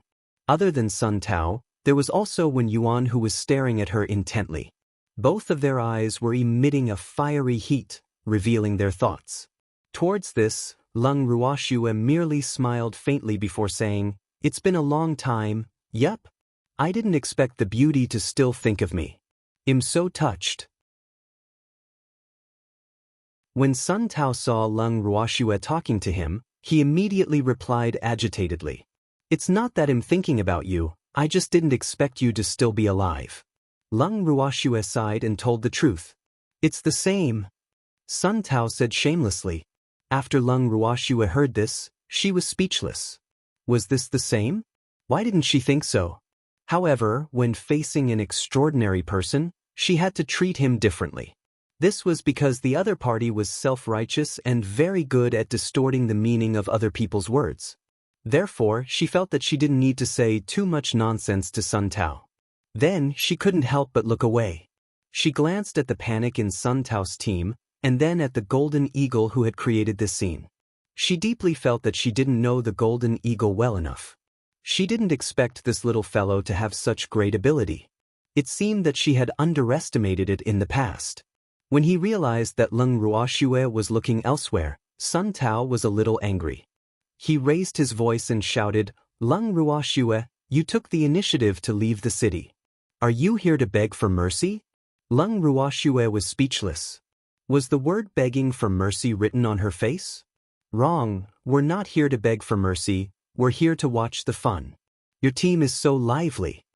The parasol tree mother noticed that Lung Ruoxue had nothing to say, so it kindly replied on her behalf. When Sun Tao saw that Lung Ruoxue was ignoring him, although he was very annoyed, the anger in his heart naturally subsided when he saw that the person who replied was also a beauty. The moment the mother parasol tree opened its mouth, it instantly attracted the attention of everyone on Sun Tao's side. As if someone was afraid that Sun Tao would snatch it from them, he quickly shouted, "I like this beauty, she's mine." The mother parasol tree was stunned. What did he mean by it belongs to him? The one who spoke was a middle-aged man who looked to be in his 40s. He was extremely ugly and short. However, his strength was one of the best on Sun Tao's side.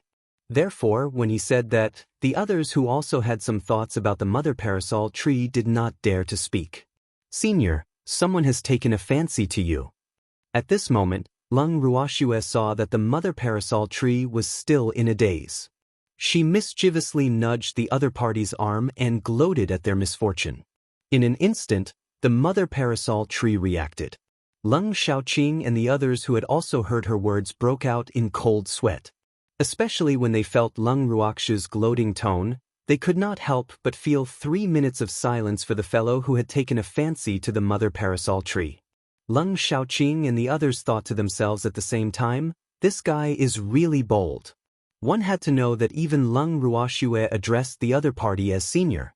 But now, someone actually dared to have designs on this senior. If this wasn't courting death, what was?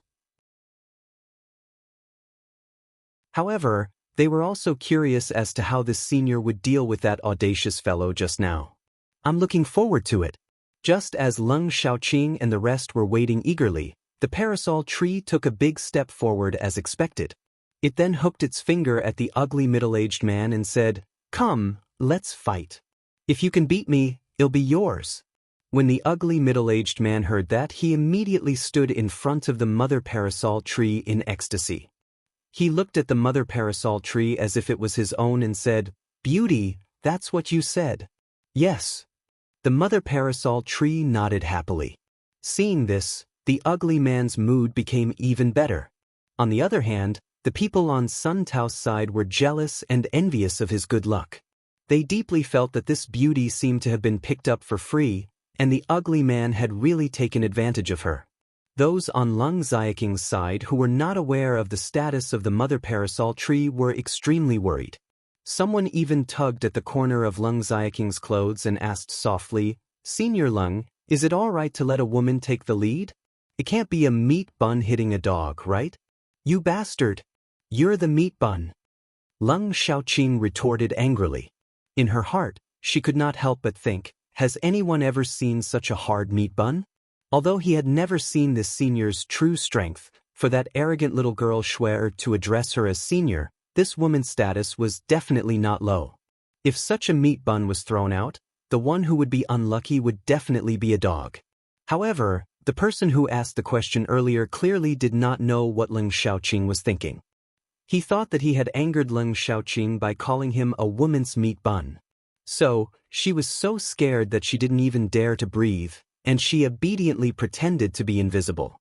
However, it wouldn't take long for him to know how hard this woman who was like a meat bun in his eyes was.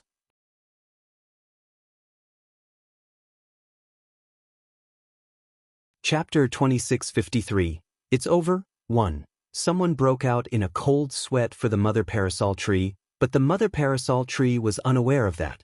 Instead, she sized up the middle-aged man standing in front of her. The middle-aged man also knew that the mother parasol tree was looking at him. He immediately raised his head and puffed out his chest. He stood with his arms on his hips and his legs apart in a rather imposing manner. He could not help but think in his heart, look as much as you want. When you find out how extraordinary I am, you will fall in love with me completely. It could be said that the ugly middle-aged man was very confident, but unfortunately, the mother parasol tree only sized him up for a while before shaking its head repeatedly, as if it was very dissatisfied. Seeing this, the ugly middle-aged man was furious. He couldn't help but roar, "Beauty! In this world, no one is more compatible than the two of us. Hurry up and run into your brother's arms. He'll take good care of you." Pfft. Hearing this, Lung Ruoxue couldn't help but burst out laughing. The rest of Lung Xiaoking's men wanted to laugh as well when they heard the ugly middle-aged man's self-righteous words. However, the other party's strength wasn't low and they weren't as bold as Lung Ruoxue, who dared to make fun of him so openly. However, even if they were to laugh secretly, they were still able to completely enrage the ugly middle-aged man. "You bastard! What are you laughing at? Did I say anything wrong?" The ugly middle-aged man shouted at Lung Xiaoqing and the rest, ignoring Lung Ruoxue. That beauty was the woman that Sun Tao had taken a fancy to, and he couldn't beat Sun Tao, so he had to give Sun Tao some face. But he wasn't afraid of the others. When Lung Xiaoqing and the rest saw that the ugly middle-aged man had directed his anger onto them, they felt extremely aggrieved. This was too much. Lung Ruoxue was clearly the one who was laughing the most, but they had been shot for no reason. However, as men, they could not be too calculative. Therefore, Lung Xiaoqing and the others simply chose to ignore the man's words. They lowered their heads to look at the ground or looked up at the sky. In short, they did not look at the ugly middle-aged man. The middle-aged man was furious.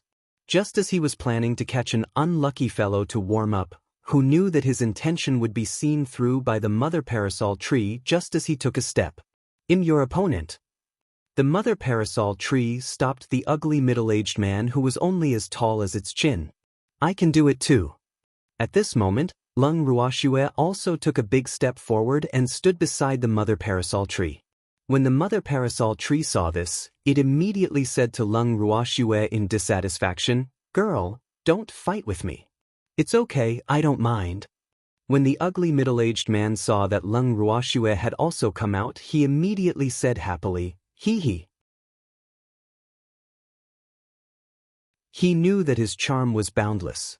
Look at all these peerless beauties, all of them came one after another to compete with him. As for the result of the competition, it was self-evident. You don't mind, but we do. Lung Ruoxue and the mother parasol tree looked at each other in tacit understanding before speaking in unison. The ugly middle-aged man was a little embarrassed when he heard this, but he was thick-skinned enough to laugh. When Lung Ruoxue saw this, she immediately said to the mother parasol tree, "Senior, I'll leave this guy to you. I give up." She couldn't take it anymore. She was afraid that once she made a move, she wouldn't be able to control herself and directly kill this ugly man in front of her. That would be too easy on the other party. Thanks, the parasol tree mother tree nodded, then turned to the ugly middle-aged man and said, "I'm your opponent. Focus, or you'll have to bear the consequences." "All right. I'll focus. Beauty, don't be jealous. That beauty just now isn't my cup of tea. You're still my favorite." The ugly middle-aged man said in an extremely self-righteous manner. Upon hearing this, the mother parasol tree felt so frustrated that she wanted to find someone to beat up. Especially when she heard the cheers from Sun Tao's team, it was as if a fire that was 3 feet high had risen in her heart, burning her heart and making her feel uncomfortable. Without further ado, the mother parasol tree made its move. No one saw what the mother parasol tree did. All they saw was that the ugly middle-aged man who was still clamoring had been tied up tightly by an emerald green vine. The ugly middle-aged man was still struggling, but the thin vine did not move at all. Then, the mother parasol tree raised its hand and the ugly middle-aged man was lifted up high and hung on the city wall. All of these actions were as smooth as floating clouds and flowing water. It was completed in a short moment, so fast that no one could react in time. The ugly middle-aged man was even more surprised. He felt that he hadn't even had the time to attack, so how could he be tied up by a rattan? This was simply too unbelievable. The ugly middle-aged man was very depressed. Sun Tao and the others were also very surprised. They could not imagine whether the speed of the other party's attack was intentional or unintentional. If it was intentional, then wouldn't the other party's strength be unimaginable? For a moment, both sides fell into deep thought. Only Lung Ruoxue was able to see clearly how the mother parasol tree had attacked. However, she was not surprised at all. After all, the mother parasol tree's strength was clear for all to see. Dealing with these small fries was child's play. The mother parasol tree acknowledged its kindness, and after giving the other party enough time to think, it said, "Who's next?" As soon as this provocative sentence came out, Sun Tao's team instantly became silent. The mother parasol tree saw this and thought, this won't do. She hadn't even finished warming up. How could he scare the other party away? After thinking for a while, the mother parasol tree put on a weak look and said, "Come on. There's a reward for beating me." When Lung Ruoxue heard this, her forehead was filled with black lines. She would never think that the mother parasol tree had decided to give up on itself. However, with the ugly middle-aged man's example, the mother parasol tree's plan to lure the enemy would not work. As she had expected, although the conditions of the mother parasol tree were very attractive, no one dared to give it a try. They did not want to be hung on the city gate. That was really too embarrassing. After provoking them for a long time, no one dared to accept the challenge. The mother parasol tree was disappointed. She was infuriated and shouted, "You trash, can you still be called men? He didn't even have the guts to fight with a woman. I look down on you, I despise you. You don't deserve to be called men. You've lost all men's face." Looking at the mother parasol tree's shrew-like behavior, Lung Ruoxue broke out in a cold sweat.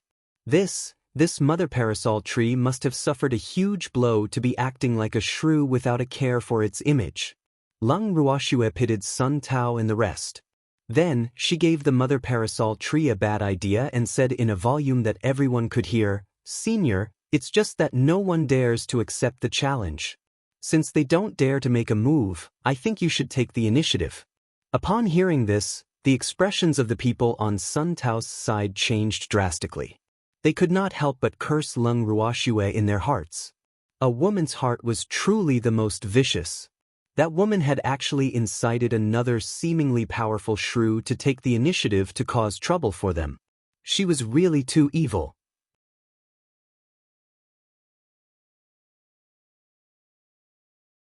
Chapter 2654. It's over. 2. Take the initiative? The mother parasol tree heard Lung Ruoxue's idea and blinked its eyes as it asked, "N?" Lung Ruoxue nodded heavily. The mother parasol tree followed suit and said, "I'll listen to you." These 3 words were like a demonic voice that entered the ears of Sun Tao and the others. This time, even Sun Tao was somewhat shocked. To be honest, in his eyes, the mother parasol tree only had the strength of a mystical king. In addition, he was not clear about the origin of the mother parasol tree, so he could not judge the true strength of the mother parasol tree. However, based on the fact that the other party was able to hang their second-ranked expert on the city wall with one move, this person's strength must not be underestimated. Now that the other party had their eyes on his people, Sun Tao was both depressed and conflicted. He was depressed that the other side actually had such a hidden expert, and he was at a loss about why he had not received any information before. However, the other party was a woman. Even if he knew of her existence, he would probably not take it seriously. But at this moment, this woman had clearly become their greatest obstacle. What should they do? Sun Tao was struggling to come up with a plan, but the mother parasol tree would not give him much time. Almost instantly, the mother parasol tree teleported towards Sun Tao's team. After the Golden Eagle's disturbance, the people on his side were still not very stable. Therefore, the mother parasol tree did not use much effort. With just a whip, a large number of people were knocked down. Instantly, Sun Tao's formation became even more chaotic. The Golden Eagle was still cheering for the mother tree. "Ha! Good beating, beat them up ruthlessly. Beat them up until they can't take care of themselves." After cheering, the Golden Hawk also joined the battle. It used its little claws to scratch the enemies from time to time. In an instant, several people's faces were scratched by the Golden Hawk. The Golden Hawk's policy was to run away after scratching to avoid being caught. Furthermore, it was smart enough to choose the shoulder of the mother parasol tree as its resting place. This fact caused countless people to curse it in their hearts. They didn't expect that the golden hawk was not only picky but also cunning. It used others as its shield, and the one it used as its shield was someone they didn't dare to mess with. The people on Sun Tao's side were extremely depressed. At this moment, Leng Ruoxue saw that the time was right. She took elegant steps and slowly walked over to Sun Tao's side. Leng Shui, I finally get to see you again. When Yuan, who was hiding from the attacks of the mother parasol tree's vines, immediately greeted Leng Ruoxue with great enthusiasm when he saw her. I'm sorry, I'm not called Leng Shui. I'm Leng Ruoxue. Leng Ruoxue glanced at Wen Yuan and said indifferently. You lied to me? Wen Yuan's eyes widened in disbelief and he looked hurt. Didn't you also take my subordinate's territory? Leng Ruoxue replied with a smile. Your subordinate's territory? Are you talking about Luo City? Wen Yuan asked softly. Yes, I am. Leng Ruoxue nodded. I'm sorry, I didn't know that Luo City was yours. Wen Yuan said guiltily. That's not important. Leng Ruoxue did not mind. Thanks, however, Wen Yuan wanted to explain himself. Just then, an emerald green vine came from afar and hit him with a paw sound. It drew out a bloody wound on his body. Even so, Wen Yuan still looked at Leng Ruoxue with deep affection. Sun Tao, who was not far away, could not help but burn with jealousy. The anger in her heart was surging to the top of her head. Damn it! This woman! Couldn't this woman be more obedient? He truly felt that a woman like Leng Ruoxue should be locked up in her boudoir and not let anyone see her. Otherwise, countless men would be mesmerized by her. In his heart, Leng Ruoxue was definitely a source of calamity. With that thought in mind, he angrily moved to Leng Ruoxue's side and stared at her with his burning eyes. Leng Ruoxue, you belong to me. I'm sorry, I only belong to myself. Leng Ruoxue replied politely. Master has already betrothed you to me. Sun Tao wanted to use his master to force Leng Ruoxue. How laughable. Your master isn't anyone to me, so what's the use of him betrothing me to you? Leng Ruoxue scoffed at Sun Tao's words. Aren't you afraid that my master will attack again? Sun Tao threatened. Is your master still alive? Leng Ruoxue asked curiously. Of course he's alive.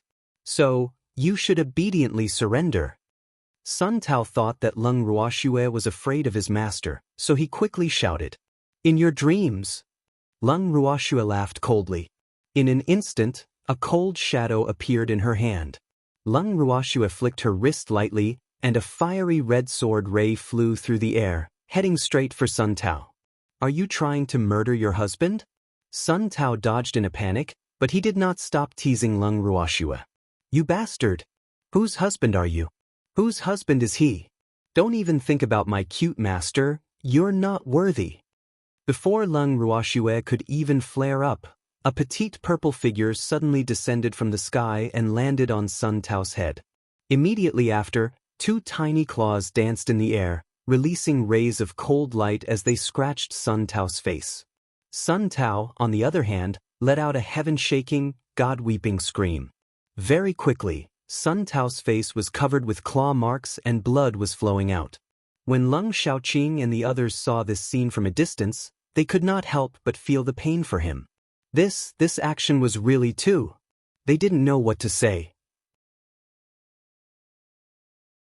Furthermore, they did not know if they should make a move at this moment, because looking at the current situation on the battlefield, even though they only had 2 women and a few beasts on their side, Sun Tao and the others had clearly underestimated them, and they did not have the advantage of numbers. The situation on the battlefield was completely one-sided, and it was all on Leng Ruoxue and the mother parasol tree's side. The 2 women's powerful combat abilities made all the men at the scene blush with shame. All of them combined were no match for Sun Tao and the others, but just look at them. Just 2 women were enough to beat Sun Tao and the others into a sorry state. Seeing this, they felt deeply inferior. Was this the weak woman that Lan Lai had mentioned? If a woman could be this weak, what would they be? Weak man? The appearance of Leng Ruoxue and the mother parasol tree had completely shattered their understanding of women.